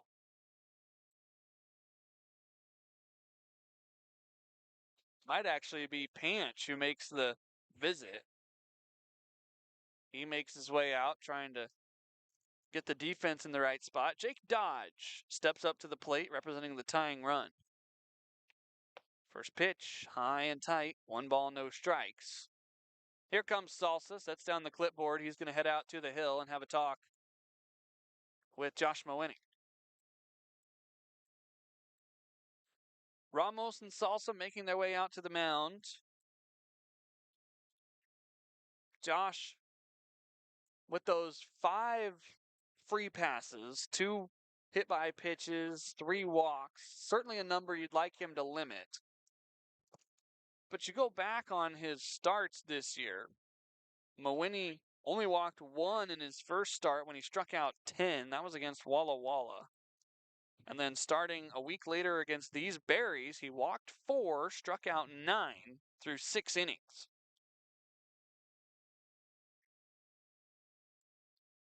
Mawhinney got the win in that start, going the 6 frames. He's inserted himself into the Friday night role. Runners at first and second. The 1-0 pitch is drilled into the screen on the right side, foul. Dodge definitely saw that fastball, but he was well early. 1 ball and 1 strike as the loose pearl is collected by the Berries dugout, or rather the bullpen cleared down there by the foul pole. Dugouts aren't quite that long. 1-1. Pitch misses outside. A changeup from Josh. 2 balls, 1 strike. Tell you what, it was very warm down there during batting practice, but as we are now officially an hour into the game, the breeze and the clouds are making it somewhat chilly up here on the roof. 2-1. Inside Black called a strike on Dodge. He disagrees, shaking his head. It's 2-2. Mawhinney looking for the first out here in the 4th inning. Pippins do have action down in their bullpen. Looks like Bo Lloyd has grabbed a baseball and is throwing. Count 2-2. Mawhinney takes a look back to second. Set at the belt. The pitch on the way. A fastball stuck on the outside. 3 balls and 2 strikes. In between innings, I might have to put on the jacket. Payoff. Called strike 3 on the outer black. Dodge flips the bat in disgust. Mawhinney has his 5th strikeout victim. 1 away here in the 4th. Matthew Major flew out to right field back in the 2nd inning. You don't mind a shallow fly ball with these conditions because you got runners at first and second. Anything deep, you might see runners tag. You'd love a ground ball. First pitch, breaking ball, stayed outside as it bended away from the right-hander Matthew Major. 1-0. We're definitely not on the east side of the mountains like we normally are in Yakima. It cools off a lot quicker here, about an hour away from the Emerald Coast. 1-0, half swing, called a strike anyway, 1-1.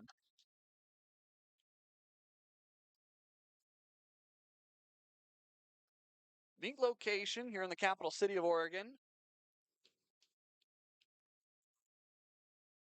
Field oriented to the southeast.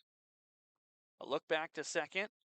Mawini fires the 1-1. Breaking ball got away from Abel Ramos. It goes over towards the Pippins on deck circle on the left side, and both runners advance.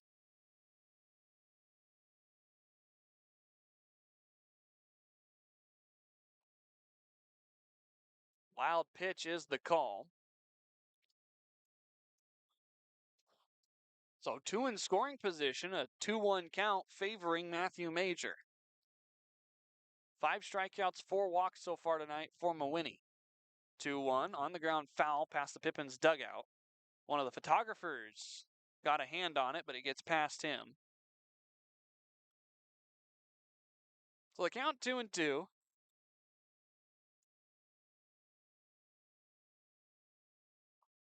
A 6th strikeout would be huge. Might even say it'd be major. 2-2 to Matthew. Popped a mile high straight up. This is coming back towards me, over towards the stands. It bounces up and right to my left. I threw the sunshade off to try to catch the ball. I have my glove up here. Now the dugout can see where I'm at. Coach Krusty giving me the "you almost had it" look. Count still 2-2. We dig back in. Matthew Major against Josh Mawini. Here it comes. On the ground, through the hole on the right side. 1 run's going to score. Luis gets the ball in quickly. It's cut off by Velasquez. The Berries cut the lead in half. They have runners at the corners with 1 away here in a 4-2 ball game.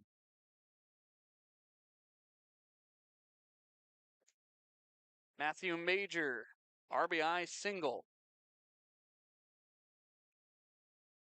That'll bring up Nolan Rowe, who struck out back in the 2nd inning. Now, last year here at Chemeketa, I did end up with a foul ball, although I didn't catch it. It landed on the roof behind me, and I went and grabbed it. I'm hoping for an actual catchable ball this time. 0-1, or first pitch rather. Downstairs 1-0. Runners at the corner situation. We'll see if Major is attempting to steal a base at all.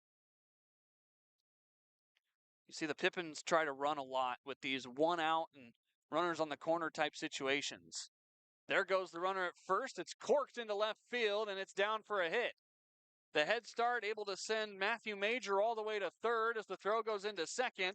Nolan Rowe picks up an RBI single, and the Berries have this lead down to 1.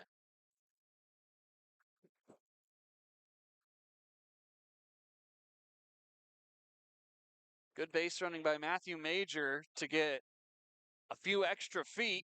He gets an extra 90 out of it, actually, and Coach Krusty has seen enough of Josh Mawini. He goes 2 times through the order, allowing 3 runs right now. The 2 that are going to be on are his responsibility. And we'll have a new pitcher when we come back. Josh Mawini rebounds from the 3rd of an inning start, but he has some trouble on the corners as he departs here in the 4th inning.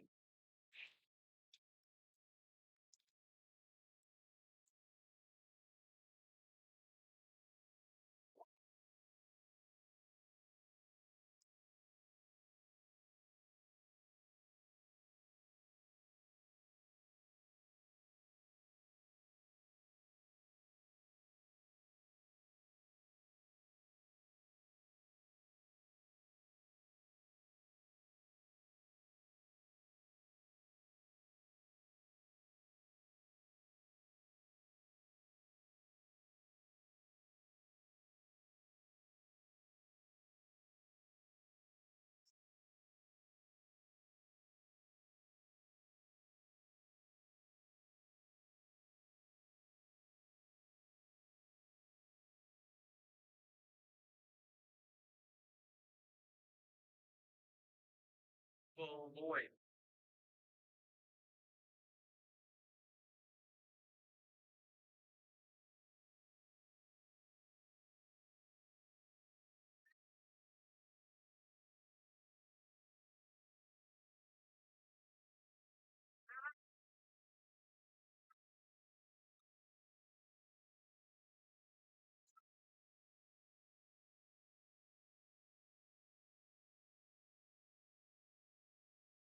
New pitcher into the game for the Yakima Valley Pippins here in the bottom of the fourth inning. Bo Lloyd from Apple Valley, California takes the ball. 1-0 on the season, pitching in his sixth game. He's pitched 10 2/3 innings, 9 strikeouts to 12 walks, 13 hits and 7 earned runs, makes his ERA 5.91. The batting average against sitting at 289, but that's due to a couple of big outings that Bo has allowed. For the most part, he's been a shutdown type pitcher. Think back a couple of outings ago, we went 3 scoreless. He's going to be tasked with trying to keep these runners where they are on the corners. Matthew Major at third, Nolan Rowe at first. Sawyer Nelson, the hitter, here in the fourth inning, top of the Marion Berries order. We'll see if Rowe is off with this first pitch. He is not. First pitch is a strike at the letters to Sawyer Nelson from the right-hander Lloyd. Mawhinney goes 3 1/3, giving up 3 hits, 3 walks, and 5 strikeouts. 3 runs already home, 2 more his responsibility on the base paths. Nelson does not have an official at-bat today. Breaking ball, inside, 1 ball and 1 strike. He was hit by a pitch in the first inning. He walked in the third inning. And so still looking for that first official AB tonight for Nelson.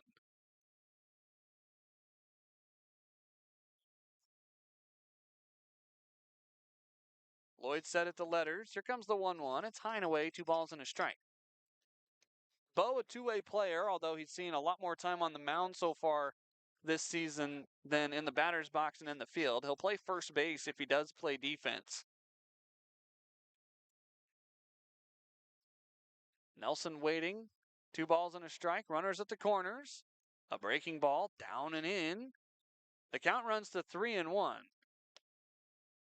Ramos seems to be a little bit confused and or disappointed as to where the strike zone is right now. He thinks a couple of these breaking balls should have been called strikes. Leadoff man Sawyer Nelson in a 3-1 count from Bo Lloyd. He'll take high, ball 4. So Nelson has walked all 3 times. That is the 3rd free pass issued by Pippins pitching so far in the inning.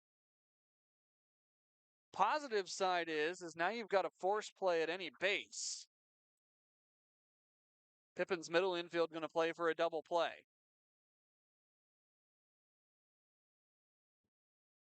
Danny Weidman 0 for 2 today. Berries have 2 runs on the board so far here in the 4th, looking for a couple more. Lloyd's first breaking ball upstairs. 1 ball, no strikes.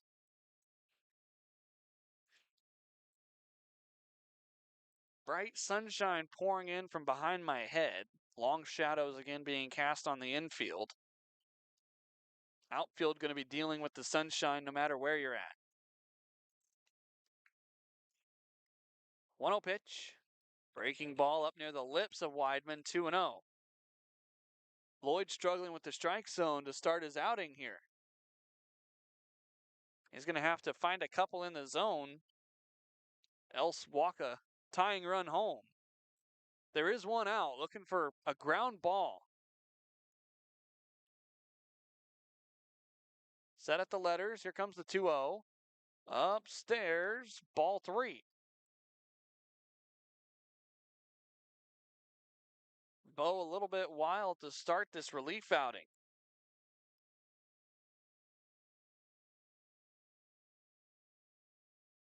Four runs, 6 hits, no errors for the Pippins right now. 3 runs, 3 hits, 1 error for the Berries. They've got the bases loaded, only 1 away. Bo Lloyd needs a strike here. Behind in the count, 3-0. Deep breath, here he comes plateward. And it is ball 4, and the game is tied.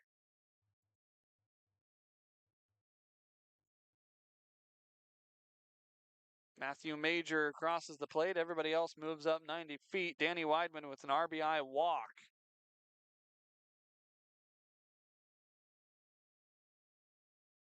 Martin Serrano 1 for 2 with an RBI single and a ground out as Derek Almeida has a few words for Bo Lloyd, trying to give him some confidence to get out of this inning.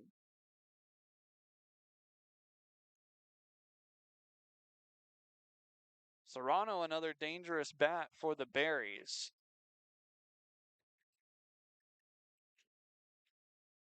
First offering right at the letters. 0-1. Serrano won the season with 4 home runs and 21 RBI. Lloyd, although struggling with the strike zone, has got to be careful not to leave one right over the middle. Wind is slowly dying down here as the night creeps in.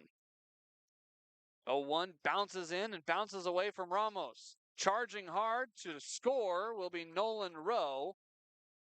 Moving up on the wild pitch, Sawyer Nelson, Danny Weidman. The Berries lead it 5-4.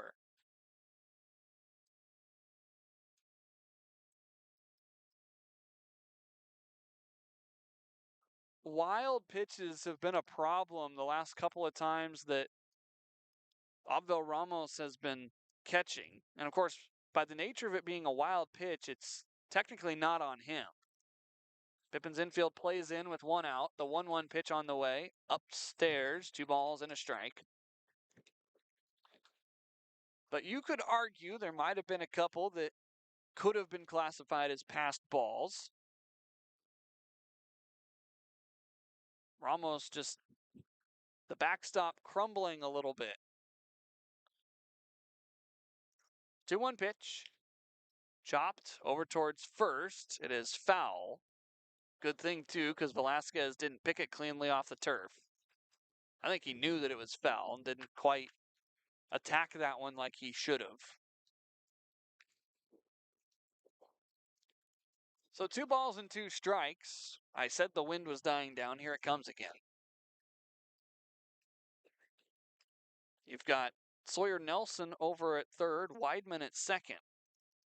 Close the book on Mawhinney. These 5 runs on the board are all his. 2-2 from Bo Lloyd. Again, foul, this time closer to the Berries' first base dugout. So we continue here at 2-2. Pippins do not commit an error, so all 5 runs are earned. So Mawhinney goes 3 1/3, giving up 5 runs on 3 hits, 3 walks, and 5 strikeouts. He is now in line for a potential loss if the Pippins can't tie or take the lead. 2-2 again on the ground. Foul past third base this time. Martin Serrano continues to be a thorn in the side of Bo Lloyd. Big innings have just been the theme this past week or so. Pippins have given up 4 right now in this frame. They gave up 5 in the 4th inning yesterday to the Elks. They gave up 4 and 6 on Wednesday night to the Elks. Another 2-2. Breaking ball got him. Martin Serrano went fishing down and away. There's 2 outs here in the 4th. But then you flip the book back a few more pages to the Edmonton series. And of course, who can forget the 7-run inning that the Riverhawks got in the first frame they batted against the Pippins ever. They got 5 2 innings later, helped them to the 14-10 win. And then the Sunday game, the Riverhawks got 6 in the 4th and 5 in the 8th. Upstairs to Tyler Dunning. 1 ball and no strikes. The 9th man to hit here in the 4th inning for the Berries. Pippin sticks have been in the dugout for quite a while. But so has Nate Shikori. We'll see if he continues in this game or if the Berries go to their bullpen for the 5th. Lloyd set at the letters. Runners still at second and third. The 1-0. There's a strike right over the plate. 1-1 to Dunning, who's 0 for 2 today. I don't recall very many of these big innings that you would classify. 3 or more runs. It's kind of how I think of it. Anytime you can score 4 or more, it's a big inning. I just don't remember many of these from the first week or so of the season. 1-1 up near the tower. Tyler Dunning ahead in the count 2-1. Probably could have stuck his tongue out and got hit by that pitch.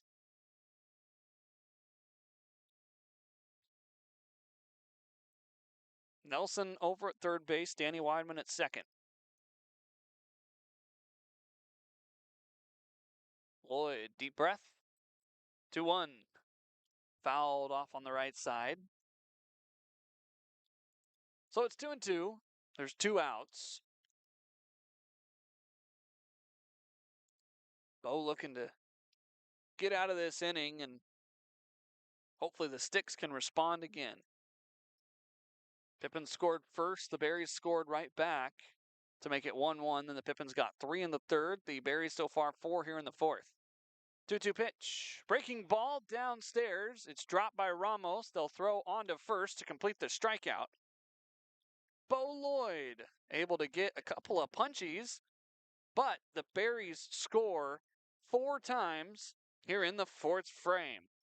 You got 4 runs on only 2 hits, no errors, and 2 runners left on base. To the 5th inning we go. 5-4. Berries lead it here in Salem.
Welcome back to Chemeketa Community College, the campus here in Salem, Oregon. Baseball field, the home of the Marion Berries. Second season of existence for the Berries. I can legitimately say that I've been to every Marion Berries versus Yakima Valley Pippins game. Daichi Furuhata leads it off. First pitch upstairs, 1 ball and no strikes. Nate Shikori is back out there for the 5th frame. See if the Pippins can tag a couple more runs to his name as the pitch skips in. 2 balls and no strikes. Daichi had 1 of 3 straight doubles and 4 straight hits back in the 3rd inning. Pippins scored 3 straight runs. 2-0 left upstairs, 3 balls and no strikes. Daichi will be taking all the way. Daichi. 3-0. There's a strike right at the letters. 3 balls and a strike. Had to check my audio connection over here to the Berries broadcast. 3-1. Hard on the ground over through the 5-6 hole. Backhand by Dunning. Long throw across the diamond. The stretch at first by Dodge. And out by a half a step is Daichi Furuhata. Not an easy play for either Dunning or Dodge. That'll bring up Nick Velasquez. Pair of doubles for Nick today. The second one driving home a run, the first one doing the same. And so for Velasquez, if he's going to get an RBI in 3 straight at-bats, he needs to hit a home run. First pitch taken inside, a breaking ball, 1-0. Nick does have home run power. We'll see if he gets something to square up here or if he'll be content with a 3rd double. Down and away, 2 balls, no strikes. Here comes a little bit more of the wind. Outdoor broadcast booth. 2-0, well outside. Velasquez ahead 3-0. Daichi was ahead 3-0 as well, and then grounded out to the shortstop. We'll see if Nick has the same recipe and is taking all the way here on the 3-0 pitch. Here it comes. He is, and it's a strike on the outer black. A lot more extra pitches being thrown here by Shikori. So far, it's allowed 6 hits and 4 runs for the Pippins. 3-1. Nick right back to me. Off the netting, though. That might have been destined for the computer had the netting not been there. Let's not break that. Otherwise, we don't have a broadcast. Payoff pitch. High and away, ball 4. Velasquez doesn't fall victim to the battle back by Shikori. So he's been on all 3 times tonight. That'll bring up Luis Garcia, who had the third of the 3 straight doubles back in the 3rd inning. Luis was left on the base pads, though, as Abel Ramos would ground into a 6-4-3 double play. First pitch, downstairs, cut through by Luis, 0-1. He saw a fastball and wanted it. Now a potential pickoff over at first. Velasquez was stepping towards second, but he dives back into first safely. Shikori working very quickly out there on the hill. Not much time between his set or his step off. Breaking ball, down and away, 1 ball and 1 strike. Welcome back to those of you that listened to the interview with Rob Nyer on the Berries broadcast. There's a nubber off the cap of the bat. Now 1 ball and 2 strikes. Coach Panch lifted his foot to let the ball go by over in that first base coaching box. Berries lead at 5-4. We're in the 5th frame. The 1-2 pitch, down and in, 2 balls and 2 strikes.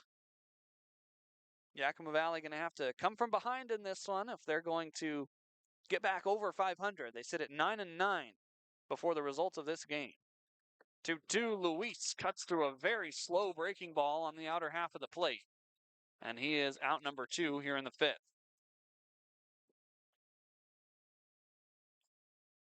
So it's up to Jay O'Neill to continue the inning.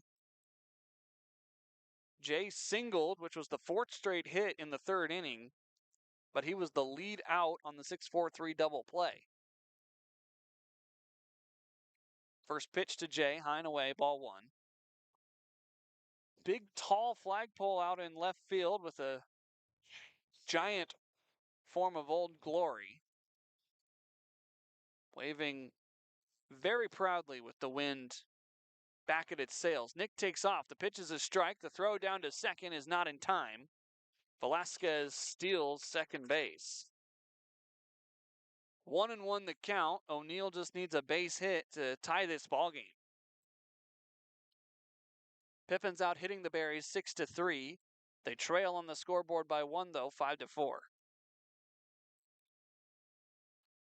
1-1 comes home. Breaking ball outside. 2 balls and a strike.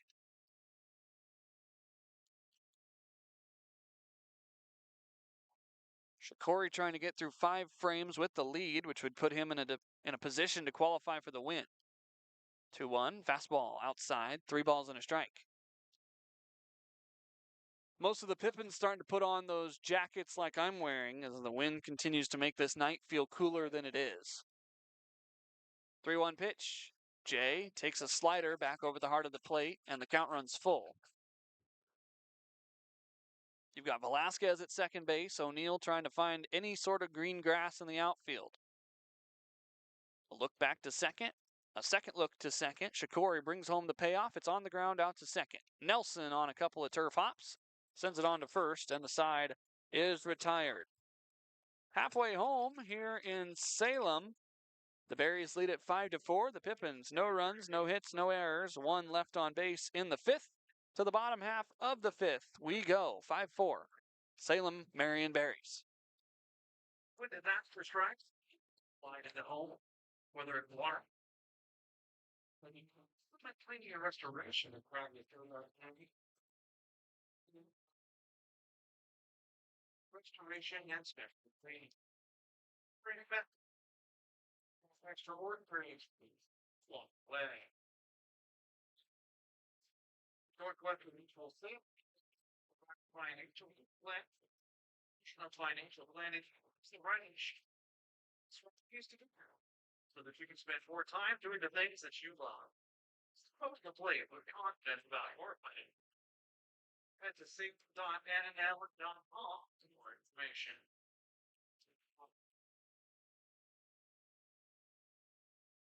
Now, pitching for Pippins number 2, Sebastian Fry.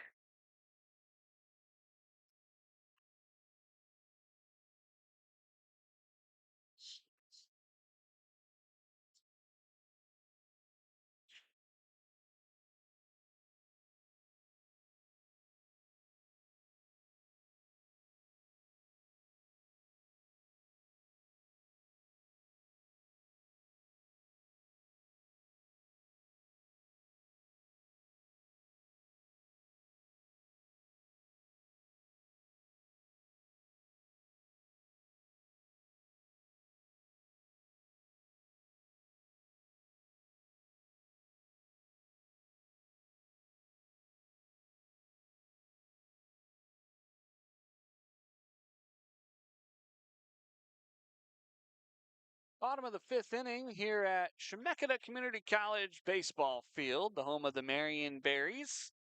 Sebastian Fry comes out of the bullpen for the Yakima Valley Pippins. He has worked in 3 games on the season, 3 2/3 innings pitched, 4 strikeouts, 2 walks, 2 hits, 3 errors. A 7.36 ERA for Bass. Those 3 earned runs in 3 2/3 innings not helping him very much, but he's another guy that's kind of been hot and cold on the mound. Bo Lloyd goes 2/3 of an inning, giving up no hits, no runs, 2 walks, and 2 strikeouts, but he gives up 2 inherited runs that tie and give the Berries the lead in this game. Cale Barney leads off the 5th after leading off the 4th. Berries got 4 runs on 2 hits and left 2 men on base in the 4th frame. The lefty waits for the first pitch from the right-hander Bass Fry outside, 1 ball and no strikes. Just a reminder to those of you listening on the audio streams, either on Mixler or on YouTube, that the next inning after this half, as Bass misses high and away, 2 balls, no strikes, I will be hopping over to the press box here at Chemeketa Community College to be on the air with Cole Weber, the Berries broadcaster, but the Berries have been kind enough to offer a wireless connection to their broadcast as Bass misses outside 3-0. The ball bounces away from Ramos. So we'll still have audio on this stream. You'll just be listening to the Berries audio, and it might not make complete sense pitch-wise because we're going to be on what is essentially a TV version of the game. Bass misses outside ball 4, 4-pitch walk to start off his day. Barney has been on all 3 times without the benefit of a hit. 2 walks and a hit by pitch.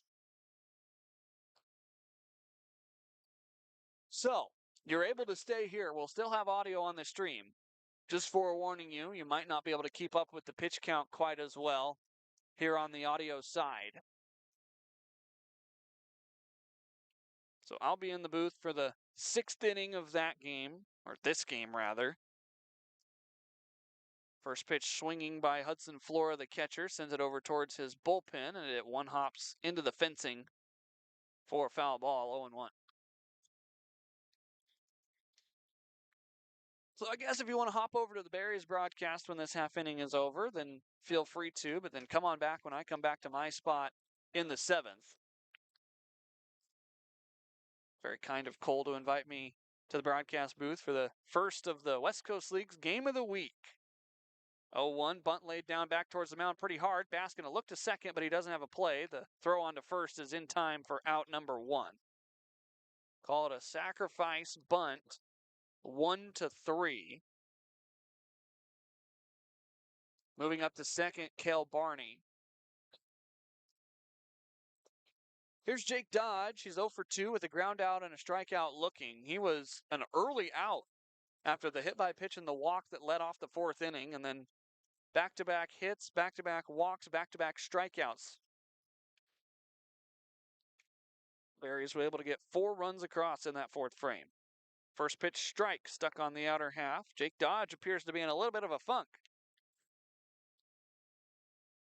Didn't really want to dedicate his swing at that, even though it looked very enticing on the outer quadrant. No balls, 1 strike. The man at second, Cale Barney.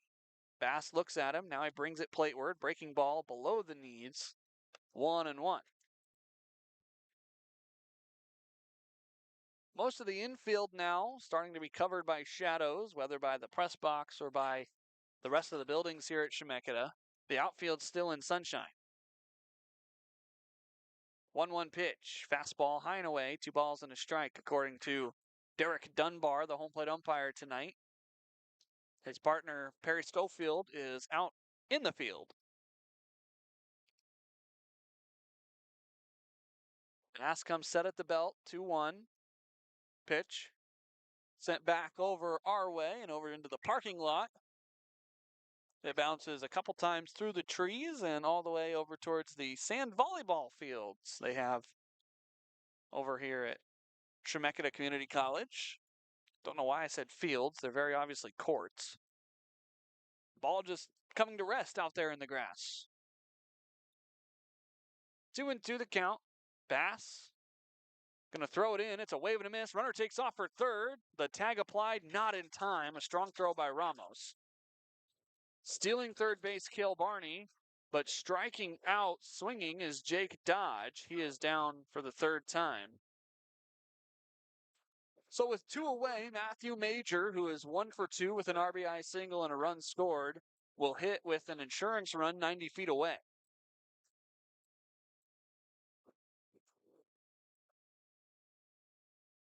Major from Tulane, making a long trek out here to play in the West Coast League. First pitch from Bass, a wave and a miss on a breaking ball that danced away.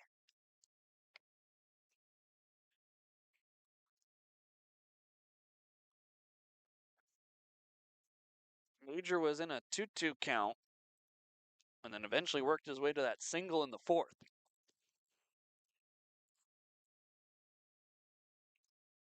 Breaking ball again from Bass. This catches the outer black, and it's 0-2 very quickly.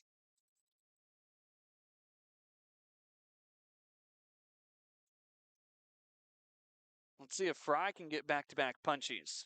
Lloyd did to end his outing. Bass with a red glove comes set at the belt. Barney over at third. The 0-2 pitch. Breaking ball upstairs, right above the berries on the chest of Matthew Major. It's 1-2. We'll see if Bass goes down and away again or if he tries to be upstairs again.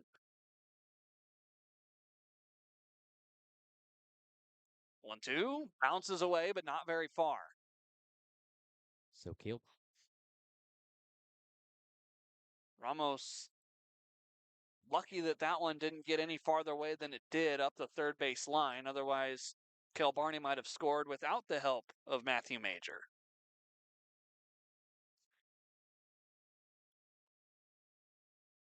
Bass now in a 2-2 count. Fires it in. Breaking ball outside, according to Derek Dunbar. Ramos pleading his case with his dugout. Daichi trying to calm down the catcher from third base. So the count runs full. Ramos trying to steal every strike he can for Bass Fry. Nolan Rowe waits on deck. Payoff pitch from Bass. Bounces in. That's ball 4. So from what Ramos thought was strike 3, turns into ball 4 on the carpet. Now Nolan Rowe with an RBI single to his name. Hits for the 3rd time.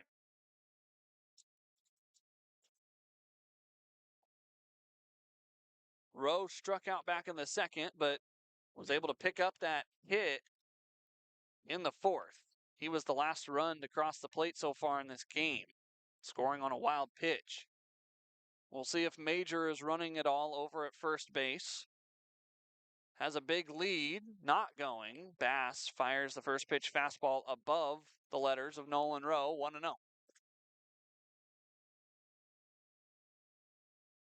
Pippins pitchers have not had an issue getting ahead in counts. It's been finishing off those counts that has been the issue. Major stays put, fastball down and in. Ramos lost it, but nowhere near close enough to score any runs.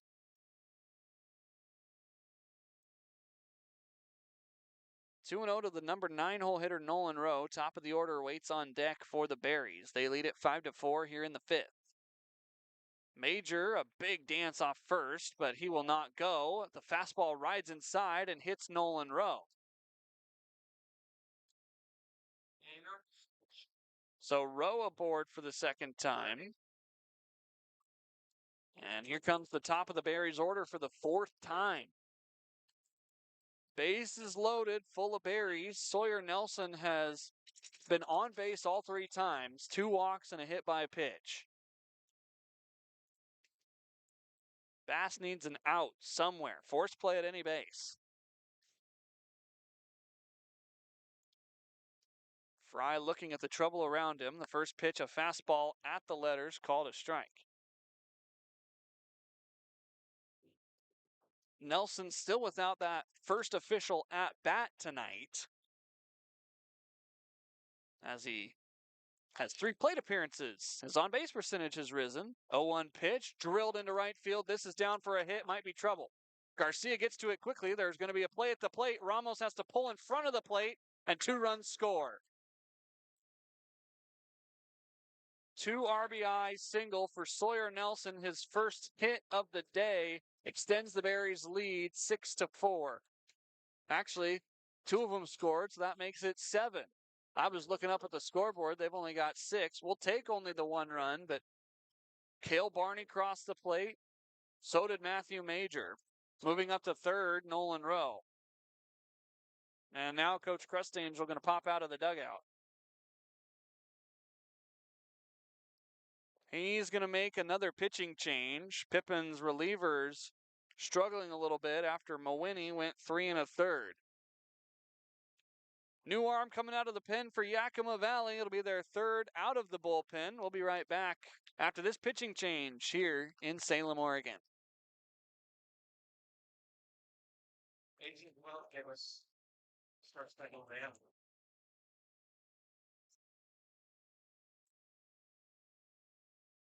First time. There it is. Back when we used to do that. I ran.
The electric arm of Wyatt Robinson comes out of the bullpen for the Yakima Valley Pippins here in the 5th frame. The Marion Berries lead it 7-4 here on a Friday night. Welcome back to Chemeketa Community College baseball field.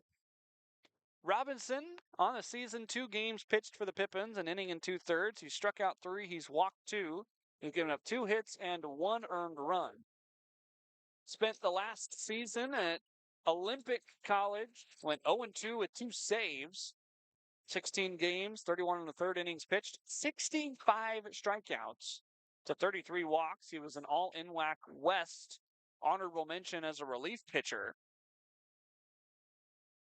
And so Robinson inherits a tough situation. Runners at the corners, both of them belonging to Bass Fry, who has allowed 2 runs already here in the 5th inning.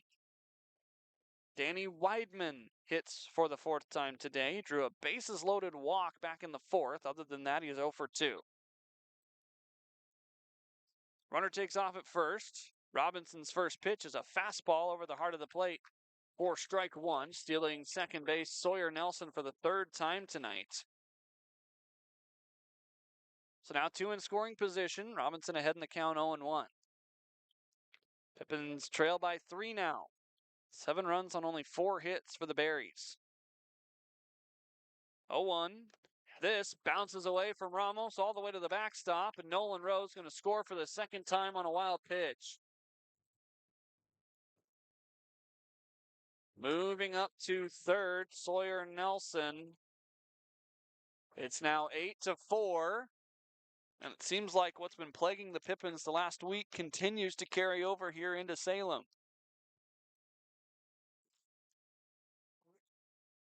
8 for the score. There's 2 outs and now 1 man at 3rd. Sawyer Nelson, he also belongs to Bass Fry. On the ground, out to 2nd, should end the inning. Correa up with it. He throws to 1st, and that retires this side. The Berries score 3 more in this frame. They do not pick up any hits but 1. So 3 runs, 1 hit, no errors, and 1 man left on base. We go to the 6th frame. I'll be joining the Berries, so stay tuned here. We're going to turn up their audio, and we'll be back for regular play-by-play in the 7th.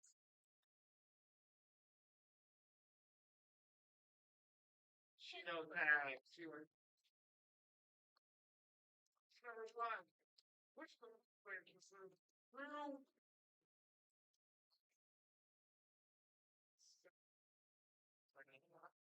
For a Strava. Pearson.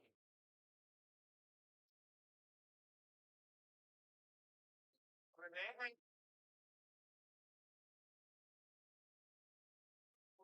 they were right. That one guy get the lead for his banana fat. It's not true or false. Strawberries become sweeter after they're it's true or false. Strawberries become sweeter after they pass. You all say true, and you misled Laura. False. And number 3, thornless blackberry plants exist. True or false?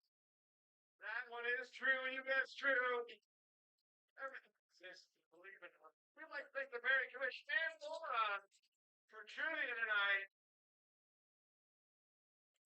Welcome back, ladies and gentlemen. Top of the 6th here in the Minuteman Press Box. And I have a special guest with me.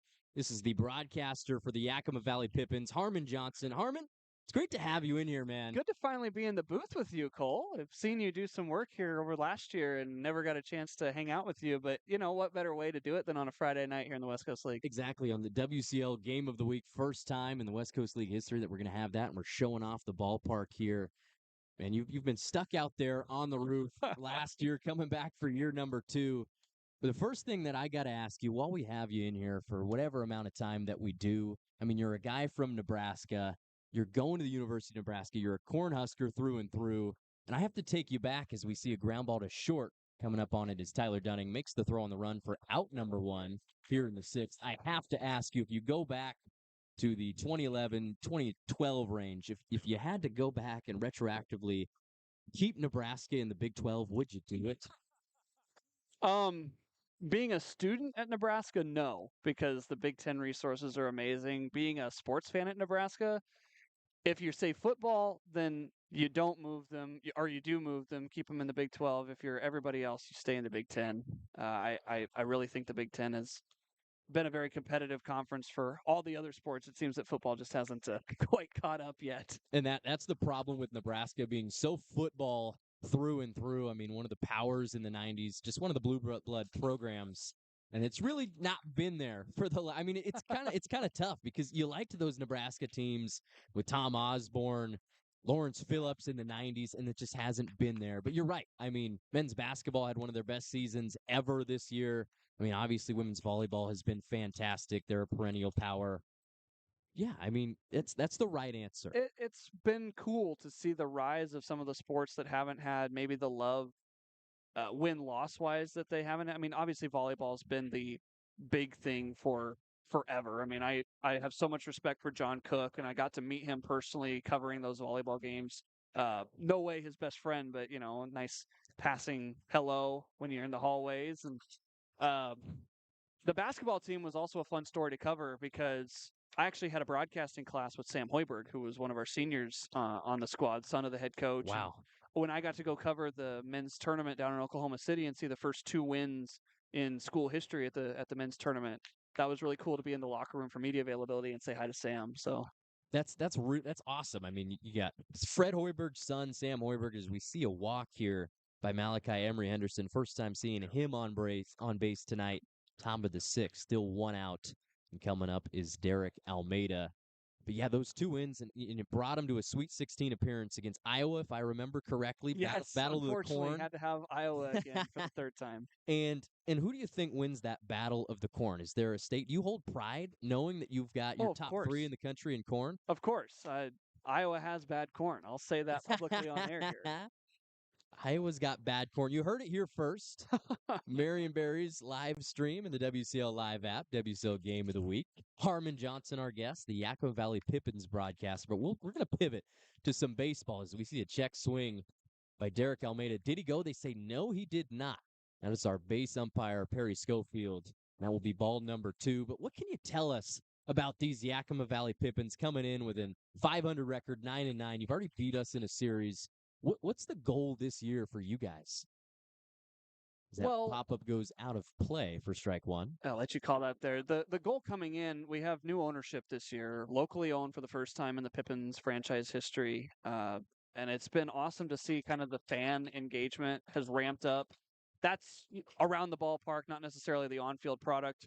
Coming into this year, we wanted to compete for a first half title, and the 9-9 record making it hard to do that right now, but still in the mix for that wild card. As you know, being a playoff team last year, you guys in your first season, if you could remain in the top 3 to 4, 5 in the division record wise, you're going to have a chance. The Pippins haven't been to the playoffs since 2022, so we're really trying to make it back after a hiatus. I mean, you guys have a good squad as we see a soft fly ball bounce up off the screen by Almeida. It's a 2-2 count. We've got Lucas Plenert on the bump for the Berries, coming in and relieving the starter, Nate Shikori, guy who just spent the last 2 years at George Fox. Has been the main closer for the Berries this year. He's coming a little earlier than we've seen.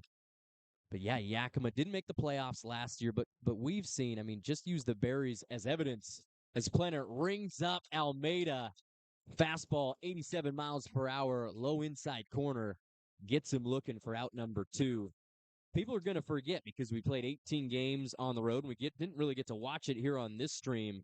We started out the season kind of sputtering, if I would say. We're 12-15 in the first half, and we went on a run to end it 16-11 and made it to the playoffs. But you're right, everybody's in the mix from the start. Yeah, I can't imagine the start to the franchise you guys had like last year being on the road so much. You guys are probably just itching to be back here, Absolutely, and there's the look at the fastball that catches the lower part of the zone by Plenert. Nice pitch, great frame by Fleur to get out number 2. Yeah, 18 games on the road. It's wild.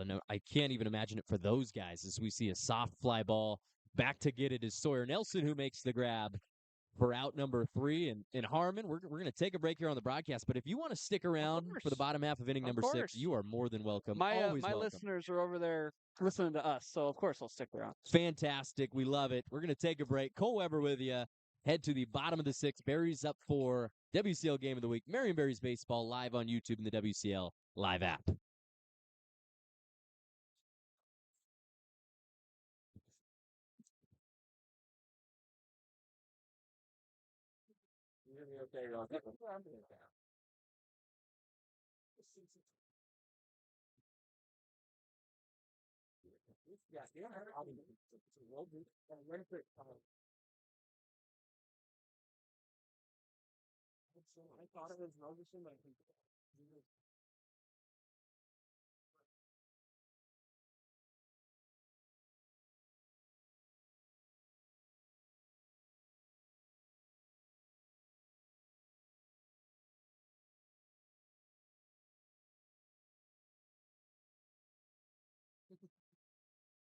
I love it.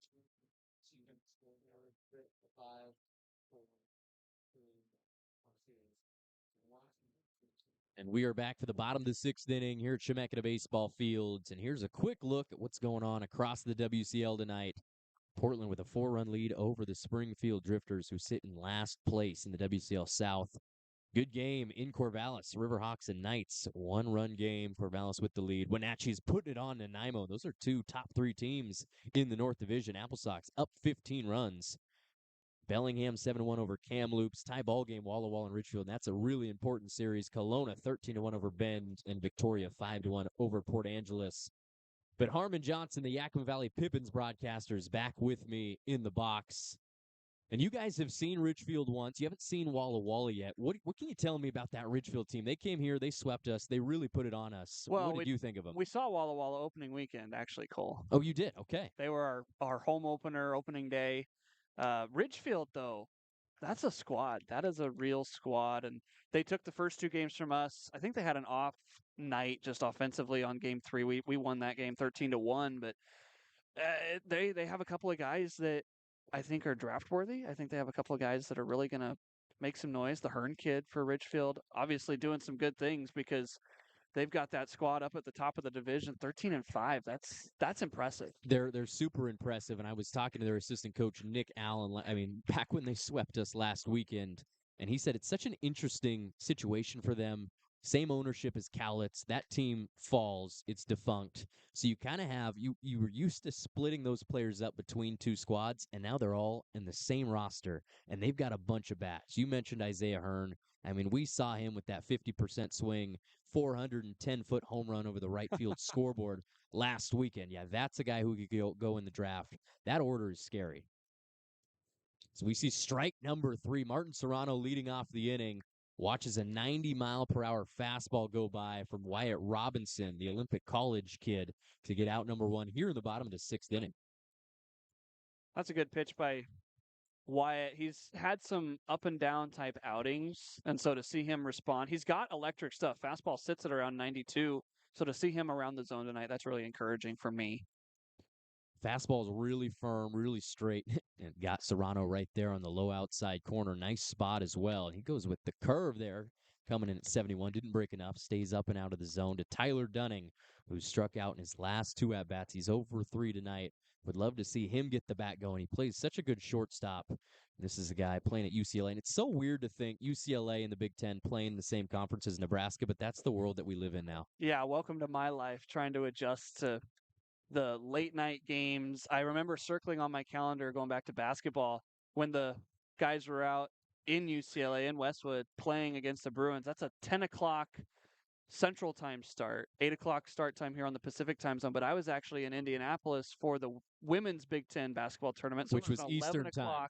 11 o'clock start time for that game. And isn't that wild how it changes as we see a fly ball well out of play over toward Verespi Field to the right side?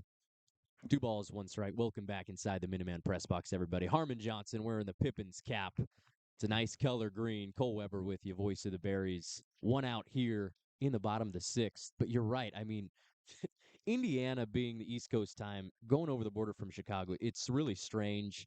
And I want to ask you, what's weirder to you? And it's probably the latter, but having Rutgers in the conference and then having UCLA, Oregon, Washington, USC. What's the weirder one for you? You've had Rutgers for a lot longer time. Yeah, Rutgers has been the one that's been in the conference ever since I've been a Big Ten fan. Yeah. But I don't the Scarlet Knights trip out there to New Jersey, it's just that's a long trip in and of itself because for all of our teams at least, you lose an hour.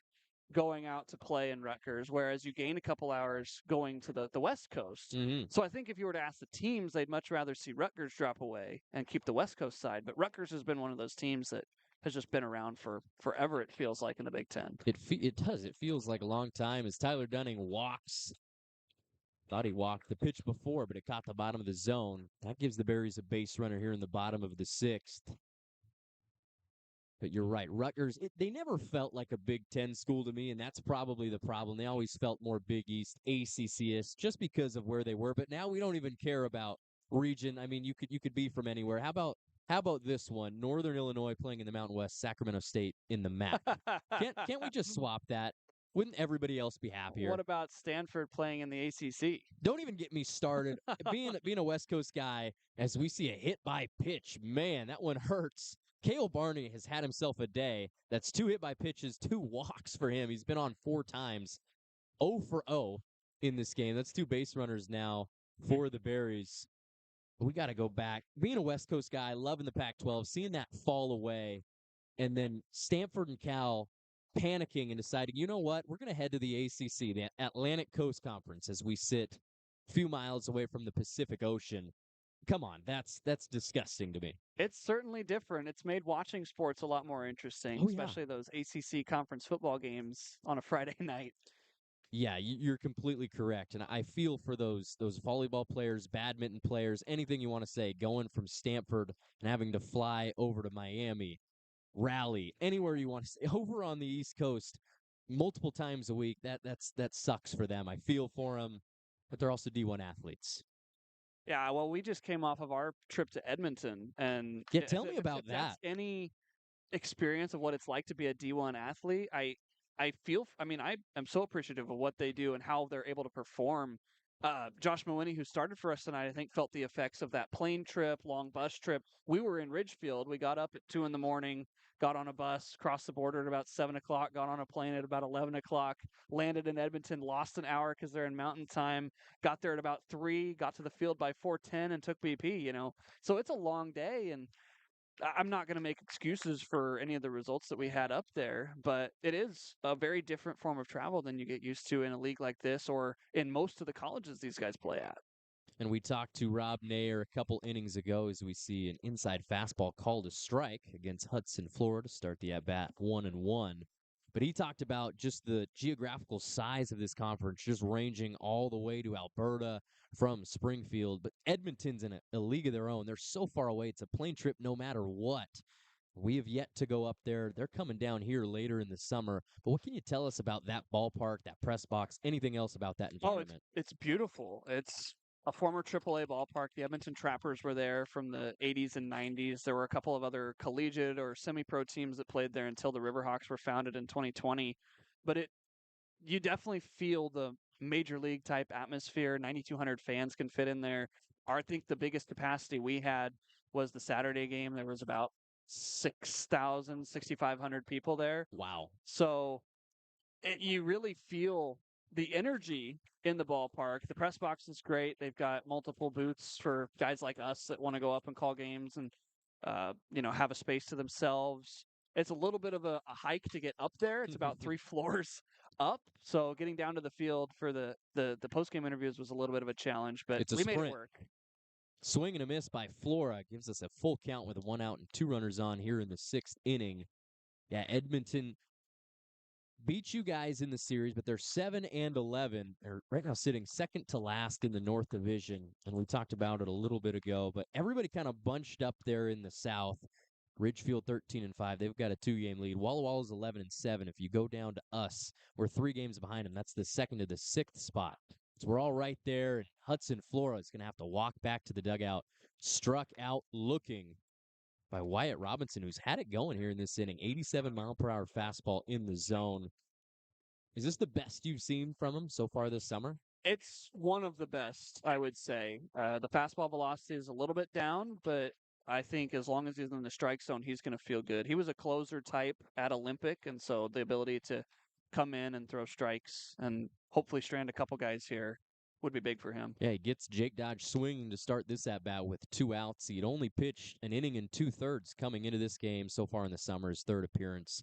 Mentioned 10.80 ERA. That's on its way down as we speak. Wyatt Robinson looks back to second base. 0-1 pitch. Fastball just missing outside again. Want to shout out our umpire crew behind the dish. Derek Dunbar on the bases. Perry Schofield. They're back. We had them in the Bend series, which we ended up sweeping the Elks. You guys just played against the Elks. Tell us about that, because that one was kind of wild. A couple of heartbreakers Wednesday and Thursday night. We put up an 8 spot in the 2nd inning of Wednesday night's game. And then eventually the Elks came back and won it 15-13, had a 6 spot of their own in the 9th. So that was tough. And then last night we were tied at 5 after 5, and one of our relievers who didn't actually make the trip because he pitched so well and so long yesterday, Nathaniel Carano, he pitched 5 innings in relief and ended up with the loss because of one wild pitch that cost him in the 9th inning. Yeah, my goodness. It was 2 really close games, crazy games, and probably would have been to be a part of. Oh, absolutely. Had to have been great to be on the call, and probably would have been the craziest games of the week had there not been that Wednesday game up in Walla Walla, which the Berries came out on top. We're down 18-9, got 2 runs, went into the top of the ninth, as we see a fly ball back out of play by Jake Dodge. Down 18-11, they reel off 12 runs to take the lead and hold on to it, winning 23-19, the Monsters Inc. score. Yeah, and we had some history of our own. Jay O'Neill had 2 home runs in 1 inning. Part of that 8-run 2nd inning, he had a home run, a solo home run to lead it off, and a 2-run home run later on in that inning. So that's kind of cool to be a part of for Jay, although I botched the call, unfortunately. Hey, it happens to the best of us and the worst of us, whatever you want to say, as Jake Dodge got underneath the breaking ball, and it's brought down by Velasquez for out number 3. Harmon Johnsen, I've really appreciated having you on the broadcast. Hey, great to be up here. This is a great setup you got here, great field. So glad that the West Coast League able to show this one off here on a Friday night. Fantastic. WCL Game of the Week. Harmon Johnson's going to head back to his stream. Hopefully we can have him on maybe again in the future, but best of luck to him and the Yakima Valley Pippins. We're going to take a break, head to the top of the 7th. Berries Baseball live on YouTube and the WCL Live app.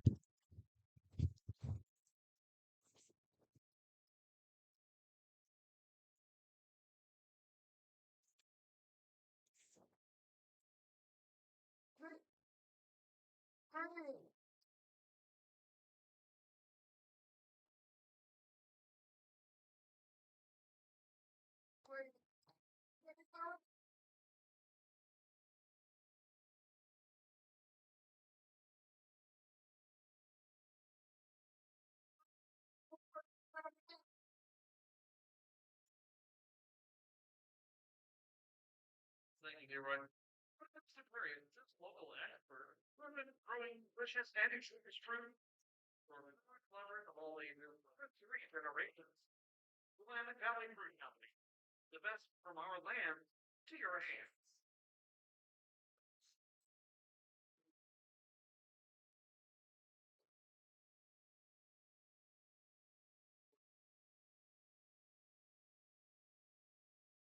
Scoreless 6th, hung by both sides. I'm back. Top of the 7th inning, late innings upon us here in Salem.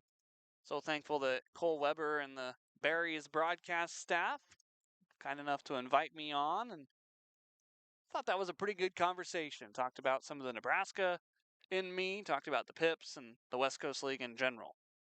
Tyson Miller leads it off here for the Yakima Valley Pippins. So far today, 1 for 2, 2 runs scored, a single and a walk.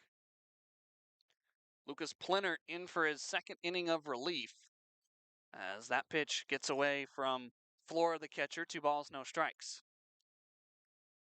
I've given a few in-game interviews in my time here in the West Coast League. First time I was a part of one as the interviewee.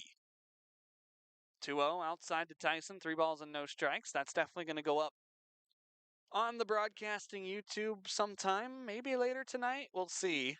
We'll see how much energy I have when we get back to the hotel. It was a couple of later nights at home the last couple days. 3-0 outside, ball 4. Tyson aboard for the 3rd time tonight. 2nd walk he's drawn. Pippins down by 4, 8-4 here in the top of the 7th frame. They need some sort of rally here to try to get into this contest again. They led it 4-1 after 3 frames. The Berries got 4 in the 4th, 3 in the 5th. First pitch from Plenert to Daichi Furuhata upstairs. 1 ball and no strikes.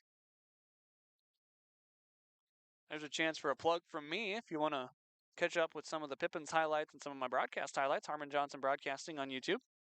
Daichi pops it a mile high into the very shallow part of center field. Weidman converging with Dunning and Nelson. It'll be the center fielder Weidman who takes it. 1 away here in the 7th. The only complaint about having to go into that press box is now I'm out of it again, and it's kind of chilly. It was much warmer inside the press box sitting next to Cole Weber and the broadcast gang. Now I've got the wind at my back, unfortunately. Oh well, still glad to be here. This is a beautiful ballpark. It's a great time, at least for me. I get to enjoy being out on the roof of a concession stand calling a baseball game. How many times can you say you've done that? Nick Velasquez, 2 for 2 today, 2 doubles and a walk, takes strike 1 at the knees.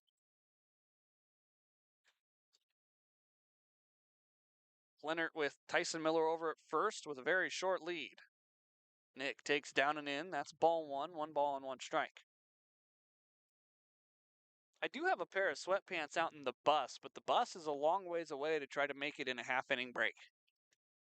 So the jacket's on. We're going to have to fight through these next 3 frames or so. 1-1 to Nick. Caught the upper outer corner. Makes it 1 ball and 2 strikes. Let's see if Velasquez can find the green grass again and get a 3rd double. He's a bright spot, and right now a 4-run deficit for the Pipps. 1-2. Half swing. This got away, and it hit him, it looks like. Nick going to trot down to first. They appeal down to our field umpire, Perry Schofield. He says no swing. So Nick will be aboard for the 4th time. Not the most comfortable way as he's hit by the pitch. Now here's Luis Garcia with 2 on and only 1 out. Pipps trying to manufacture some runs here in the 7th inning before we go to the stretch. Down and away from Plenert, 1-0. Well, you might have caught it if you were with us during the 6th inning. Cole Weber of the Berries broadcast saying that Plenert is normally a closer type for the Berries, as here's a ground ball through the right side by Luis and into right field. Tyson gets a stop sign, and the bags are going to be loaded for the Pippins. The tying run comes to the batter's box.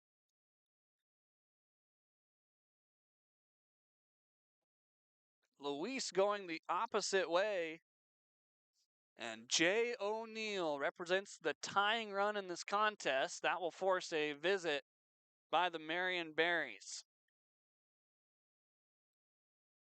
Good to see the boys continuing to fight here. Wyatt Robinson got through that 6th inning despite allowing 2 base runners. He struck out a pair and left 2 on. Here in the top of the 7th, a whole horde of Berries will head down to the bullpen just in case they are needed.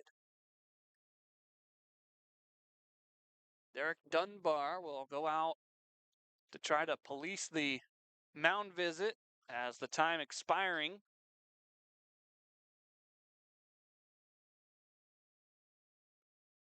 Jay O'Neill, as I mentioned right there at the end of the in-game interview in the 6th with Cole Weber, the Berries broadcaster, making some West Coast League history, becoming one of a very short list of players that has hit 2 home runs in an inning back on Wednesday night. Jay takes ball 1 downstairs. Pippin's trying to strike for at least a couple. Time called. And looks like field umpire Perry Schofield saying something about eye contact. Jay O'Neill must not have made eye contact with the pitcher Plenert. 1-0. Fastball outside, 2 balls and no strikes.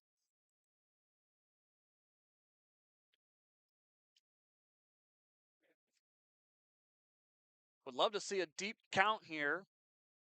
1 out, a deep fly ball puts a run on the board. This is not deep. Instead, it's popped up over on the left side, drifting out of play on top of the Pippins dugout. It bounces off the roof and onto the grandstand.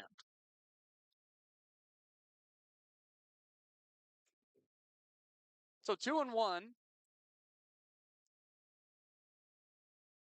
Jay was a little bit late on that pitch.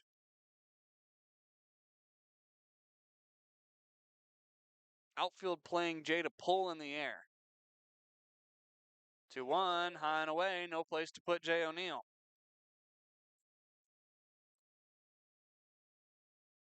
Folks here at Chemeketa Community College baseball field donning the hoodies as it has definitely cooled off here in Salem. 3-1 pitch to Jay. He swings and serves it out into left field, ranging over Major. Should be deep enough to score Tyson from third. There he goes. The catch made. Here comes Miller. He will score. Sacrifice fly by Jay O'Neill brings the Pippins back within 3. It's 8-5 here in the top of the 7th.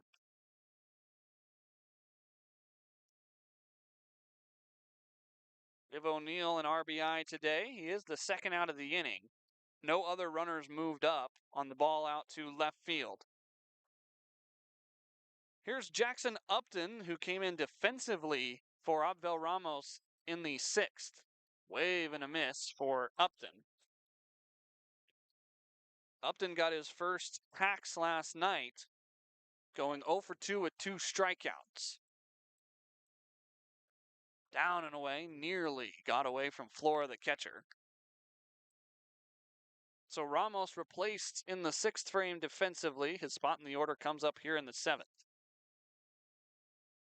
Tying run is Upton in the batter's box, batting without batting gloves as he sends one straight back over towards the welcome area for the Berries.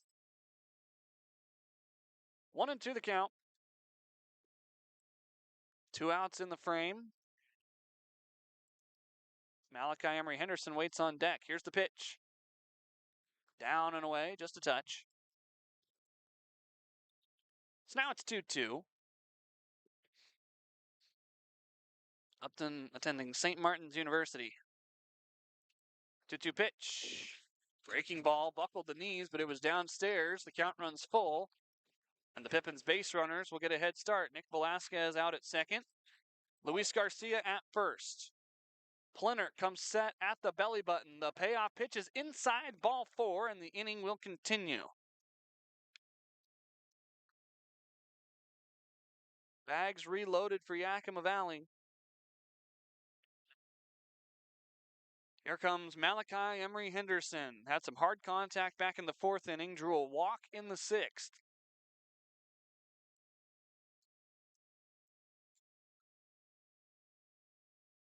First pitch, wave and a miss. Emery Henderson went chasing a fastball. Malachi does have 1 home run on the year. That was way back on opening day. The 0-1 pitch. Fastball at the knees. It's 0-2 quickly.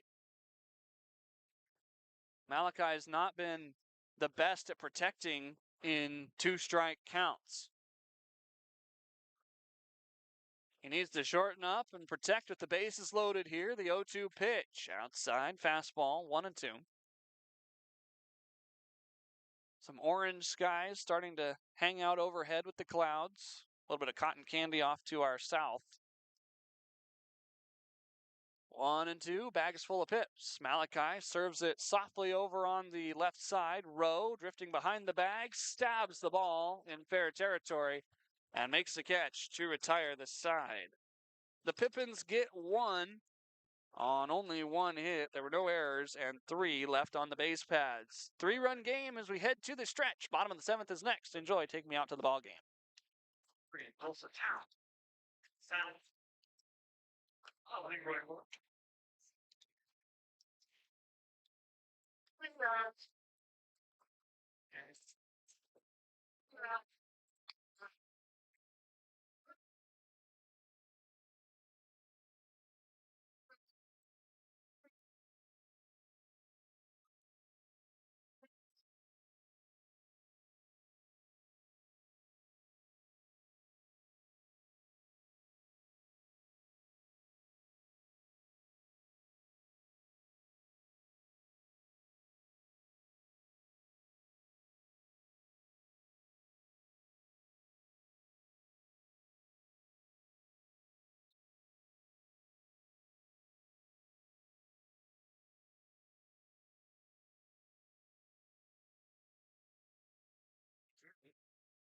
for every child can smile. So the Pippin number 35, Dan Bradley.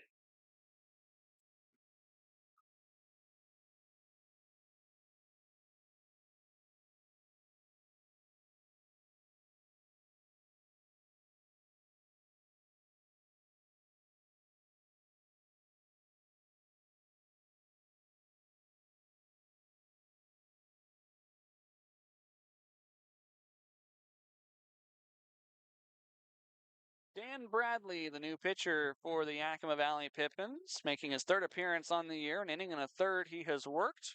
No strikeouts, 1 walk, 1 hit, 2 earned runs.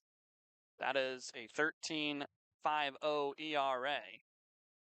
He'll be facing 8, 9, and 1 in the Marion Berries batting order. Matthew Major, Nolan Rowe, and Sawyer Nelson. Major today, 1 for 2, 2 runs, an RBI single.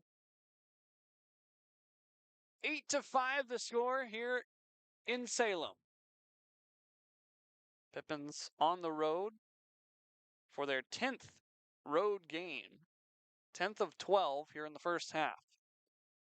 First pitch from Dan Bradley just misses outside. It's 1 ball and no strikes. Bradley, very tall frame out there on the hill. Believe he's listed at 6'5" for us. I could be wrong, he might be taller. 1-0 on the ground out to Almeida at short.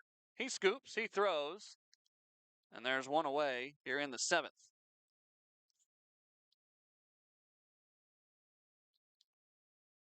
Another chance here for Nolan Rowe, who was a late addition to the lineup. Trenton Herzog was supposed to play third base today, but Rowe getting the call after batting practice.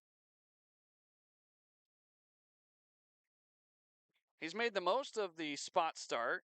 He's 1 for 2 with a single and 2 runs scored and an RBI. Bradley's first pitch to him downstairs, 1-0. Rowe, after redshirting at UW up in Seattle, will be, I believe, headed back there. Ready to make an impact for the Big Ten Huskies. 1-0, pitch stays upstairs from Bradley. 2 balls, no strikes. Pippins won the series when these two teams faced off in Yakima, taking games 1 and 3. Right now, the Berries on track to win game 1 down here. 2-0 breaking ball, broke right over the heart of the plate as Rowe turned away, 2-1. Rowe has been hit by a pitch tonight. It was a fastball by Bass Fry.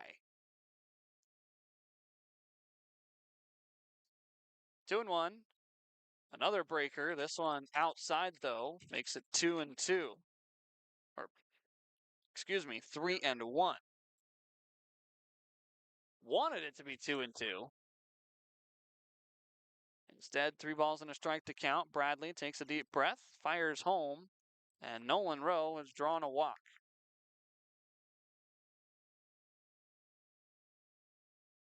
Quite a few walks issued by Pippins pitching. Mawhinney had 3, Lloyd had 2, Fry had 2, Robinson 1, and now Bradley issuing his first walk. That doesn't count all of the hit by pitches as well. Mawhinney hit 1, actually he hit 2. Fry hitting 1 as well.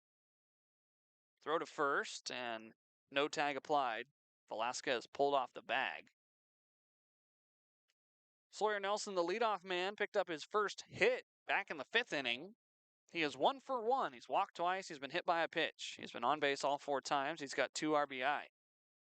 First pitch he sees is popped straight up behind us. Is it going to stay on the roof? Oh, it bounced off. If it would have just plopped down, I would have had myself a souvenir.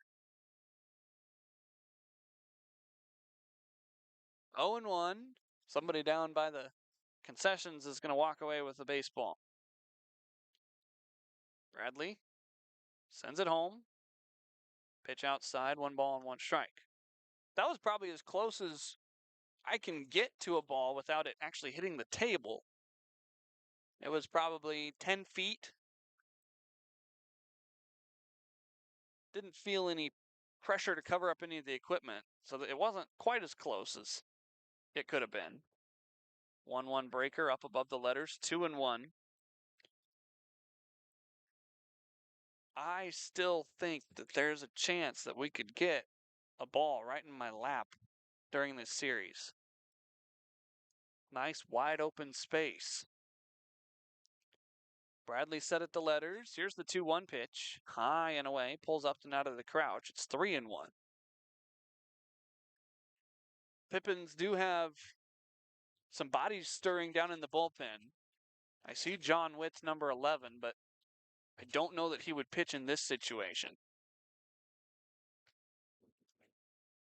3-1. Bradley lost him, ball 4.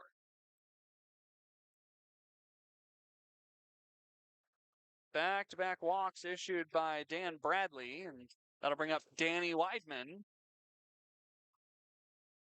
who is 0 for 3 today with a strikeout, a flyout, and a groundout, but he walked home a run back in the 4th frame.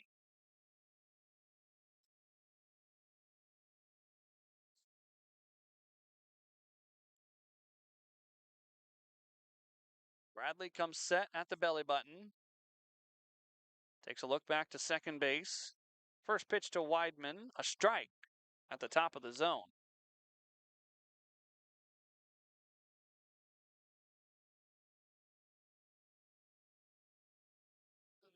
Wyatt Robinson ran into some trouble in the 6th inning, but he left 2 on the base pads. Let's see if Bradley can have the same success. Dan brings home the 0-1. Danny sends it foul over towards the softball field behind us.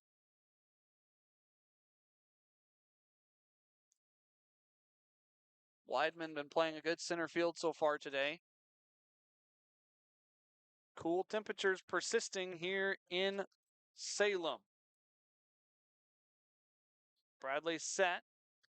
Looks twice to second. Here's the 0-2. Breaking ball just above the letters. 1 ball and 2 strikes.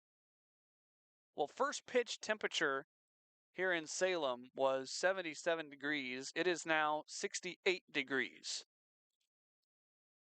So we've dropped by almost a whole 10 degrees here with the wind still persisting, although it has calmed down. 1-2. Weidman on the ground over to third. Might be a double play. Furahada goes to second for 1, but Levi unable to turn efficiently. Force play is out number 2 at second base. Runners are at the corners with 2 away. Daichi left it just a little bit upstairs for Correa to try to turn 2. But importantly, there's 2 outs. Martin Serrano, the last man to try to get here in the 7th. Weidman takes off at first. The pitch is outside. The throw put in the pocket of Upton. Stolen base for Danny Weidman. These Berries love to run, especially the top of their order. Sawyer Nelson has 3 stolen bases. Danny Weidman now with 1. Even Cale Barney in the 5-hole has 2 stolen bases. 1-0 from Bradley. High and away. 2 balls, no strikes. Wind speeds at the start of the game were consistently around 16 miles an hour. They've dropped by 10 miles an hour down to 6. 2-0. Upstairs, ball 3. First base is open. Certainly don't want to walk the bags full for Tyler Dunning, although he is 0 for 3 today.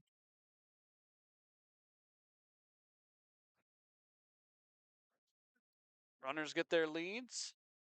Bradley brings home the 3-0 pitch. Down and in, ball 4. That is now 3 walks issued by Bradley. He got a first out ground out. And then walk, fielder's choice walk. That'll force Kyle Crestangel out of the dugout to make a pitching change. Bradley's night done after 3 walks. No runs so far to show for it, but he's got a trio of berries on the base pads in danger of coming home. New arm coming in for the Pipps. We'll be right back to the bottom of the 7th.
Welcome back to Salem.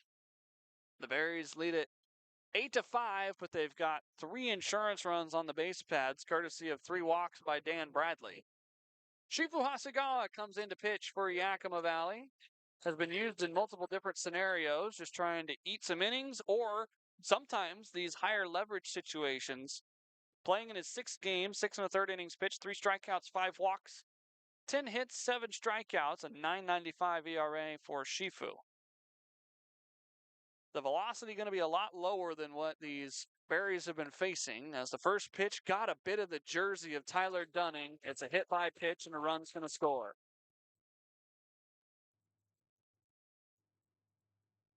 Did not clip the jersey by much, but that double XL uniform able to give Dunning an RBI on the hit by pitch. One of Bradley's walks comes home to score. 2 more still in scoring position. Here's Cale Barney. First pitch slider, hard at the plate, 0-1. So the score should be now 9-5. Just like a hard-working day, according to Dolly Parton. 0-1, skied on the left side, drifting out of play against Cotton Candy Skies and into the seating area. No balls, 2 strikes. Well, some of the wind from earlier still deciding to stick around. Got the coastal breeze coming in. We're only about an hour away from the Pacific.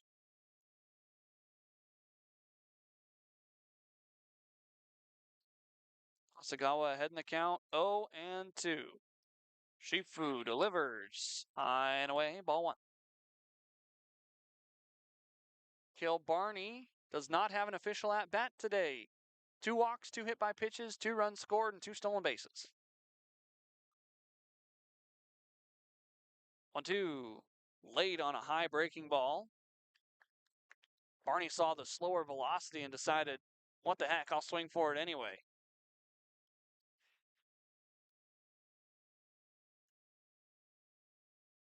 Shifu with his turquoise glove up at the head. 1-2, got him on a breaking ball down and in. Hasegawa strikes out 1 after hitting the first man he sees. 1 run comes home to score on no hits for the Berries. 3 are left on the base pads, no errors by the Pippins. 7 in the books, 9-5. The Berries lead it here at Chemeketa. A new pitcher when we come back.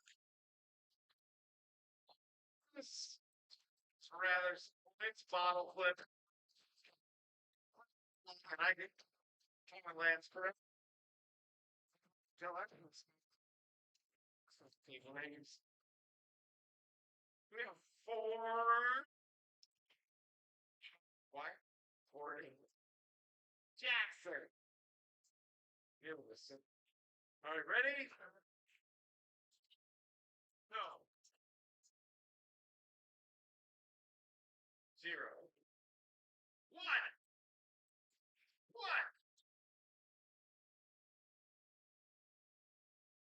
Still 1, guys. Still 1. 3.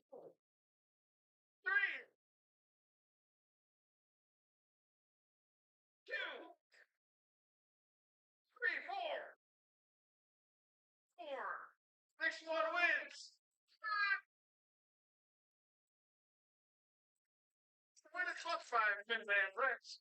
They do all the stickers. The wonderful purple van out there. It's fabulous. Now pitching for 47. Team work. This is your final call for good drinks, all concessions, including beer, wine, and mixed drinks, are closed at the end of the agenda. Please visit one of our concession locations for any final orders.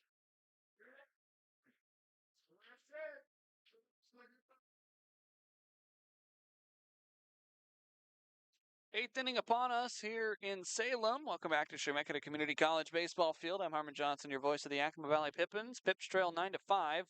Taylor Worth will come in to pitch for the Salem Marion Berries. Third game he will appear in. 2 1/3 innings pitched, 4 strikeouts to 2 walks, 5 hits, and 4 earned runs for Worth over those 2 games.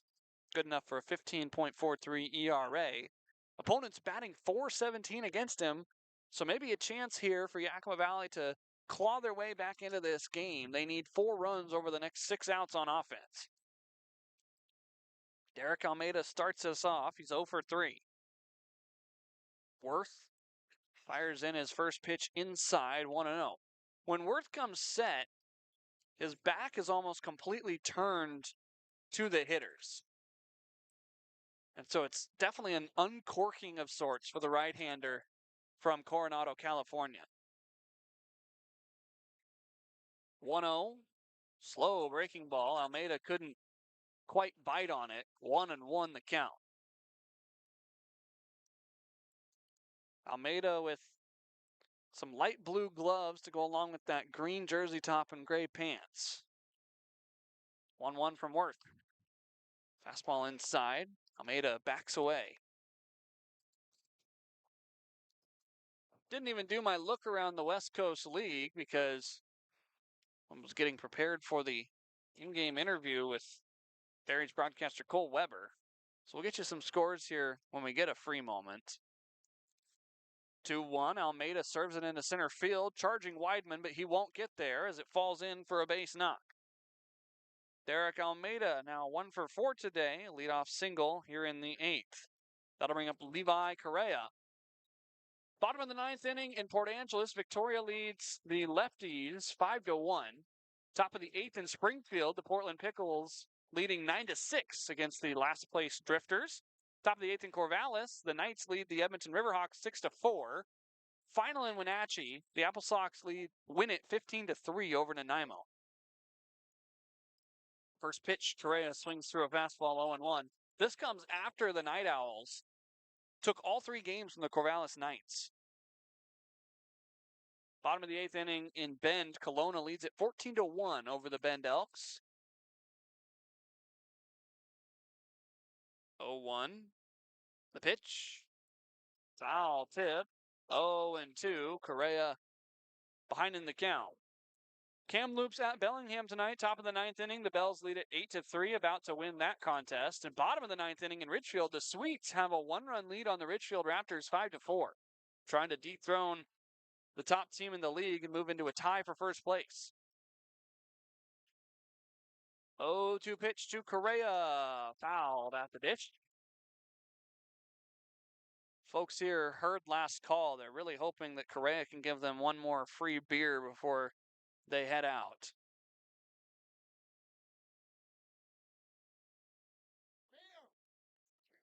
Correa today 0 for 3, reached on an error back in the 4th.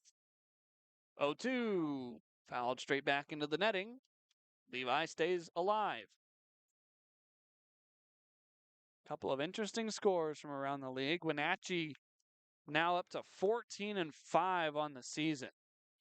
What a hot start they're off to.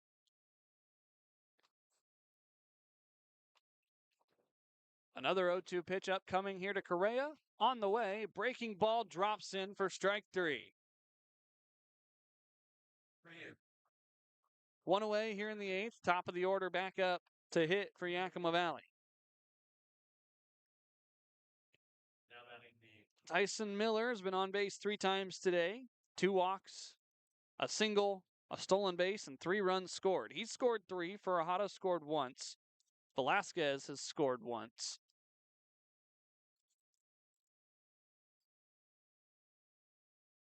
That has us at the 5 runs for the Pipps.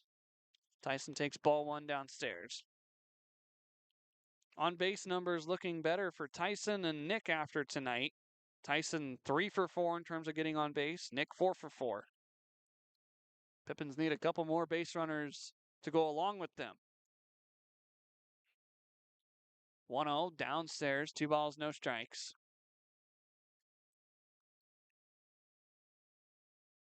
Pippins had the tying run at the plate in the 7th inning. That was Jay O'Neill. He hit a sacrifice fly that gave the Pippins a run, but they were unable to push any more across after that, and they gave up the run they got back in the bottom half of the 7th.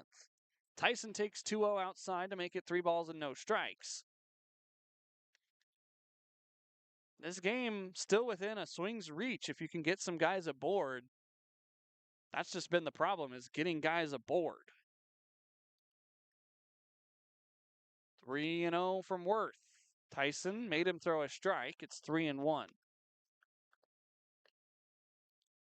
These two teams will be back at it tomorrow, Saturday, same time, same place. You can listen on the same spots. YouTube and pippinsbaseball.mixler.com. 3-1 from Worth. Tyson takes it outside, ball 4. He's aboard for the 4th time today. 3 walks drawn by Miller. 2 aboard. Here's Daichi. Furahada with a RBI double back in the 3rd inning. Puts him at 1 for 4. So the batting average dropping a little bit for Daichi. He started the game on that crazy 9-game hit streak and then had it snapped in Ridgefield. Takes a first pitch downstairs, 1-0. When I read off Worth's numbers, I told you could be a chance for the Pippins to climb back in. Well, Nick Velasquez represents the tying run in the on-deck circle. Worth uncorks, 1-0. Late swing by Daichi. It's now 1-1.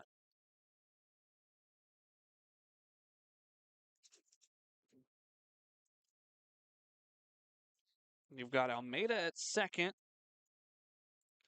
Tyson Miller at first after his walk. 1-1. Breaking ball well into the left-hand batter's box against the righty Daichi. 2-1.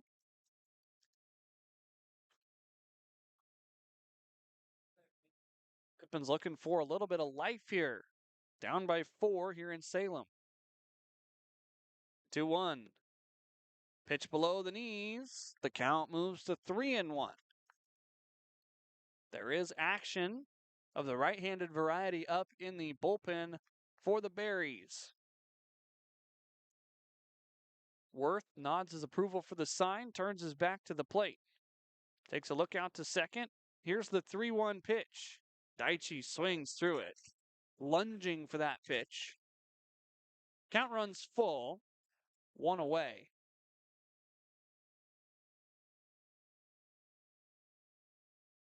Decent speed on the base paths.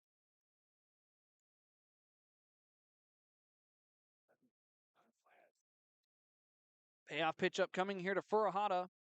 Here it comes. And Daichi lunges again, swinging and missing. Breaking ball pulled Daichi into the left-hand batter's box, and there's 2 away. Nick Velasquez, best he can do with 1 swing is make this a 1-run game.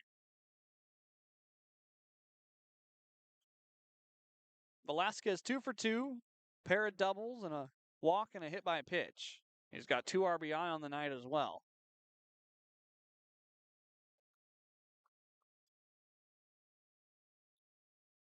First pitch outside. 1-0. It's good to see Nick have a couple of games back-to-back with some consistency at the plate.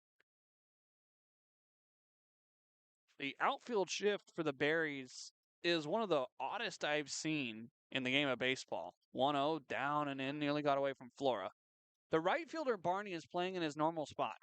The center fielder, Weidman, is playing quite literally the gap in right center field. And the left fielder, Major, is playing the gap in left center field. So dead center and all of left field wide open for Nick if he can go the opposite way. 2-0, foul, tipped into the mitt. 2 balls and a strike. As a hitter, sometimes you see that and you start thinking too much about the swing.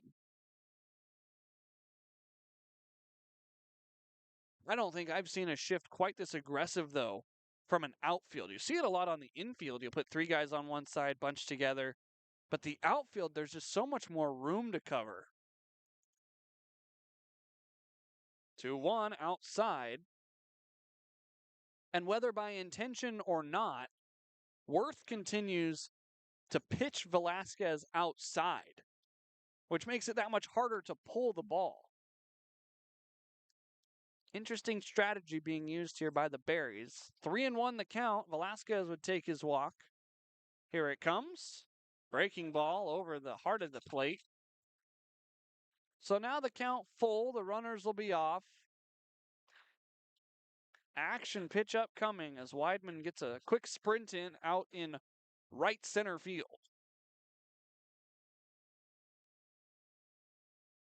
Worth set at his belt, back turn to the plate. A look out to second. Here's the payoff pitch. Nick got a piece of it at the plate to stay alive, and the runners will return back to their original spots.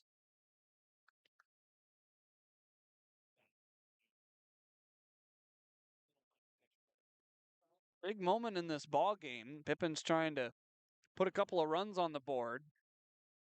Berries trying to strand a few more Pippins base runners. Pippins have left at least 1 on in every inning but the second. Another payoff pitch. Nick ahead of the fastball, wave and a miss for strike 3. Worth strikes out the side, allowing a single and a walk in between. No runs, 1 hit, no errors, and 2 Pippins left on base. To the bottom of the 8th we go. The Berries looking for some more insurance, up by 4 here at Chemeketa.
Shifu Hasagawa back out for the 8th inning of work. His second true inning, but his first full inning. He got the last out of the 7th. Hudson Flora, Jake Dodge, Matthew Major due up 6, 7, and 8 in the Berries order. Well, for whatever reason, the Berries have just had the Pippins number since they've been founded as a franchise last year, and now the umpire, Derek Dunbar and Jackson Upton, are going to go talk with Shifu. Something about maybe pitch mix, possibly. The umpire going out there. Not going to be a visit charge to the Pippins. Upton just joining the team a couple days ago. Doesn't know this staff quite like maybe Parker Burt or Abdel Ramos would. Now we're ready for the first pitch to Hudson Flora. Struck out twice, walked, and had a sac bunt. High and away, ball one.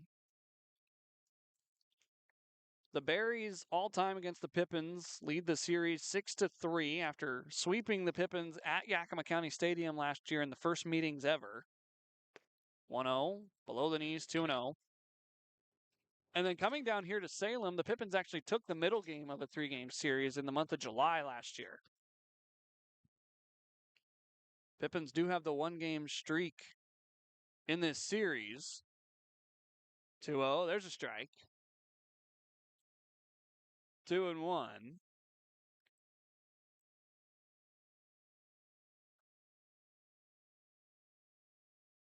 Couple folks might have had one too many beers here.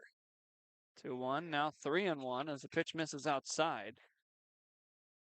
Conversation being had across the ballpark with some fans in the stands. Just another Friday night. 3-1, there's a strike at the knees, 3-2. So the Berries lead the all-time series 6-3. Pippins in danger of dropping their third straight game and falling below 500 for the first time this year. Payoff. Serve the opposite way, down the right field line, twisting foul.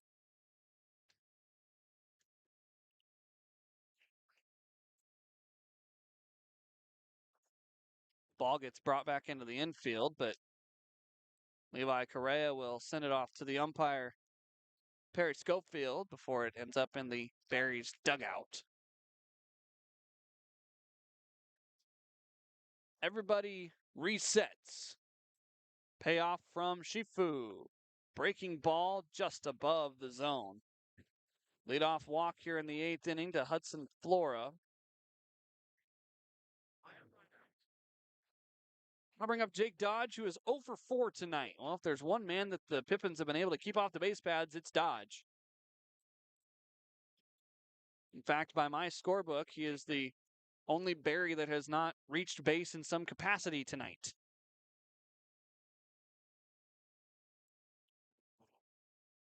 First pitch outside from Shifu, 1-0. Walks have been the story, though, tonight. 3 from Mawhinney, 2 from Lloyd, 2 from Fry, 1 from Robinson, 3 from Bradley.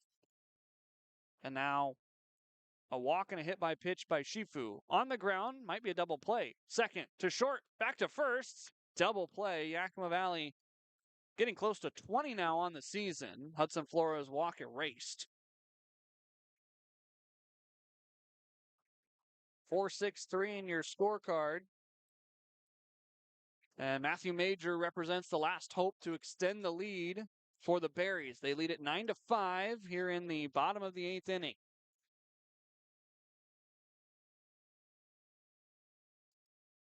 Pippins will need at least 4 runs as of right now to extend this game into the bottom of the 9th. Major takes a breaking ball outside, 1-0.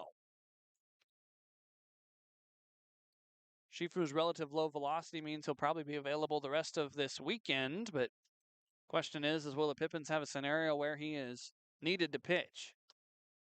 1-0, caught the inner black, 1-1. Matthew Major today, 1 for 3, 2 runs scored, with a walk and an RBI single. The count, 1 ball and 1 strike. The pitch from Shifu, hard of the plate, right at the knees, 1-2. You wonder if Major halfway conceding just to try to get his pitchers back out there and get the 3 outs so he can go home. 9:38 p.m., we approach the 3-hour mark in this contest. 1-2, very slowly on the ground to third. Furuhata up with it. The throw is low. Nick digs it out, but it is late. Infield single for Matthew Major. Well, so much for halfway conceding. Second hit of the day for Major. That'll bring up Nolan Rowe, third baseman. did a bunch of catching for the Pippins when he was with the team at the end of last year. Rowe 1 for 2 with 3 runs scored. RBI single, hit by pitch, walk is how he's gotten on.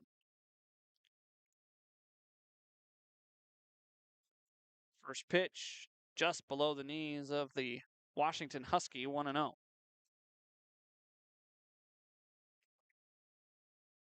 Shifu just needing one more out here to give the Pippin Sticks a shot. Breaking ball down below the knees again, 2-0.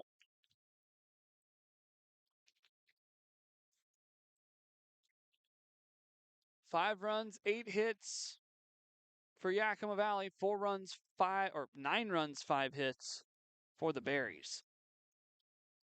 Downstairs, 3-0. Shifu in danger of walking the number 9 hitter. Well, free passes, the story tonight. Free passes have been the story for about a week now. Free passes lead to big innings. 3-0, taking all the way Rowe. It's strike right at the knees, 3-1.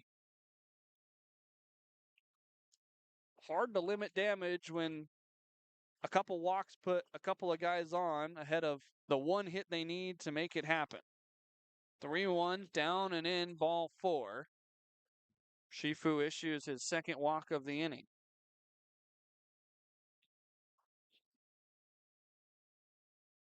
Back to the top of the order for the 6th time, Sawyer Nelson. Still 1 for 1 today, 3 walks and a hit by pitch. There's a prime example of free passes right there. You know, Nelson antsy to swing the bat. He's watching the first pitch down and away, ball 1. Even with how antsy he is, knowing that he's only got the one hit today and 5 trips, now 6 to the plate, he's going to be patient. Down and in, ball 2. Pippins have emptied the bullpen. This is Shifu's last out to find.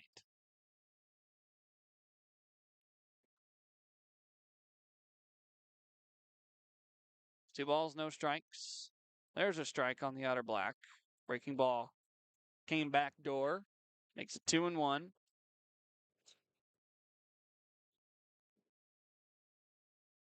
Pippins again will need 4 when we get to the top of the 9th inning, barring any more runs come across. Wave and a miss on a diving curveball. Nelson back even in the count, 2-2. Darkness has settled in over the field here at Chemeketa Community College. A few rays of light still exist beyond the horizon to our backs. 2-2 pitch from Shifu, breaking ball outside. The count runs full. Runners will get the head start.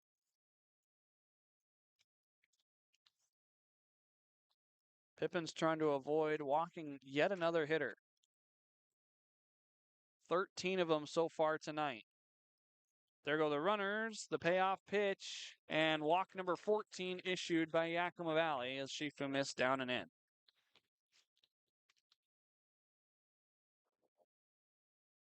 Coach Salscheider going to go out and talk with Shifu. Bases loaded for the Berries. The poor drunk fans down below me thinking that it's a pitching change, but there's nobody in the Pippins bullpen. Danny Weidman will be the hitter after the meeting. Salsa, Shifu, and Jackson Upton having the conversation out there on the hill. The Berries have had a lot of traffic everywhere as well.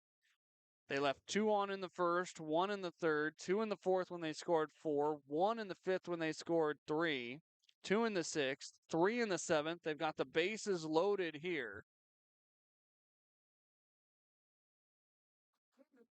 Danny Weidman has got an RBI walk tonight.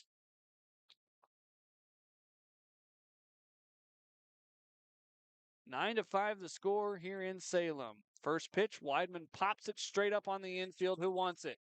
Daichi ranging in. He lost it in the lights. He recovers and falls to the ground, making the catch. That was an adventure, but it is out number 3 nonetheless.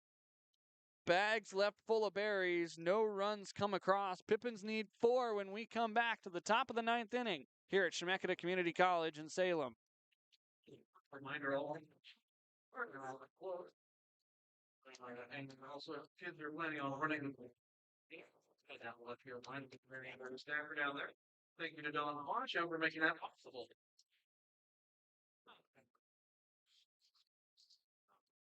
Whoa. Whoa. Hey, man.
Pippins need 4 runs here in the top of the 9th inning. Brody McMullen greets them from the bullpen for the Berries.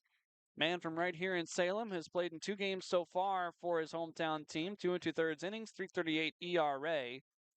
He's worked a couple of games against the Ridgefield Raptors June 14th and the Corvallis Knights June 15th. Has not pitched since then. Back on Monday during that 13-3 win that the Berries enjoyed up at Goss Stadium. Luis Garcia, the first hitter he faces, and the pitch bounces away from Flora, ball 1. Garcia, O'Neill, Upton, and hopefully many more as the Pippins need 4 runs to get back square in this game. 9-5 the score. McMullen misses 2-0 on a breaking ball outside.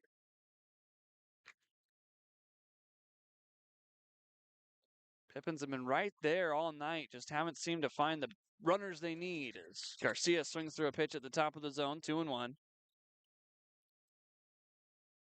Luis tonight, 2 for 4, a single and a double.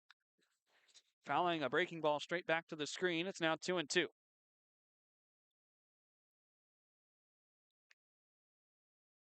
Pippins again in danger of dropping below 500 for the first time this season. They're 9-9 right now. 2-2, Garcia out to right field. Coming in, Barney, fighting the night sky, puts it away. 1 out here in the 9th. That'll bring up Jay O'Neill. O'Neill today, 1 for 3. He has a sacrifice fly and a single. Pippin spent a majority of last year below 500. First pitch, a strike, up and into Jay O'Neill. They won opening day last year and then dropped 2 to Wenatchee. Beat Walla Walla for 2 and then never got back over 500. Jay lines one right to first base. Dodge didn't even have to move. And the Pippins are down to their final out.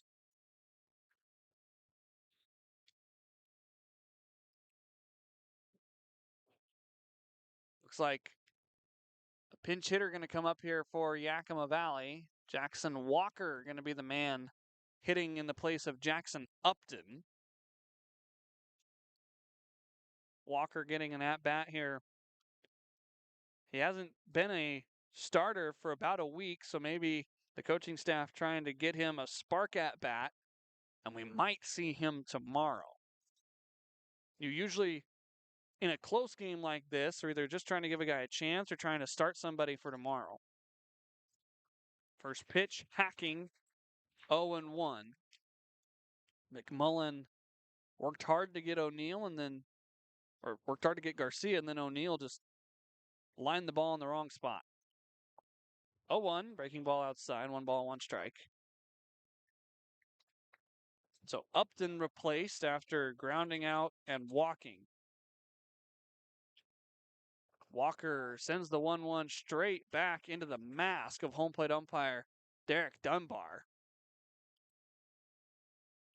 He says he's all right. Both head coaches are starting to converge over at home plate. The catcher, Flora, going to go out and chat with his pitcher as umpiring partner Perry Schofield comes in. Looks like Dunbar got most of that on the shoulder pad. Training staff quickly out to talk to Dunbar.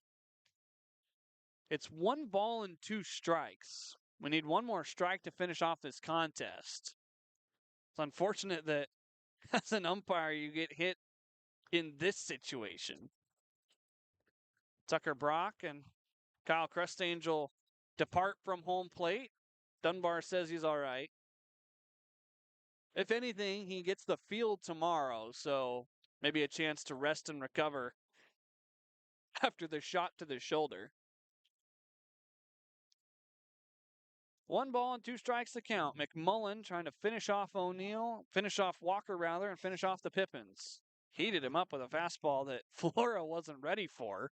Went between his legs all the way to the backstop, 2-2. Watch out for the slow hook after that fastball. McMullen brings home the 2-2. It was a hook, and Walker swung through it. Light show goes off here at Chemeketa Community College as the Berries wrap this one up. A final score of 9-5. The Pippins drop their 3rd straight and are now below 500 for the first time in 2026. We started at 6:45. We end at 9:50, a game time of 3 hours and 5 minutes. The win will be given to Nate Shikori. The loss tag to Josh Mawiney. Well, game 2's tomorrow, 6:35 p.m. Same place you can tune in, YouTube and Pippins Mixler. Join me tomorrow. Pippins fall in this one by a final score of 9-5. We'll talk to you all tomorrow. Until then, I'm Harmon Johnsen saying stay safe. Have a wonderful rest of the night. Pippins fall, drop their 3rd straight, trying to right the ship again.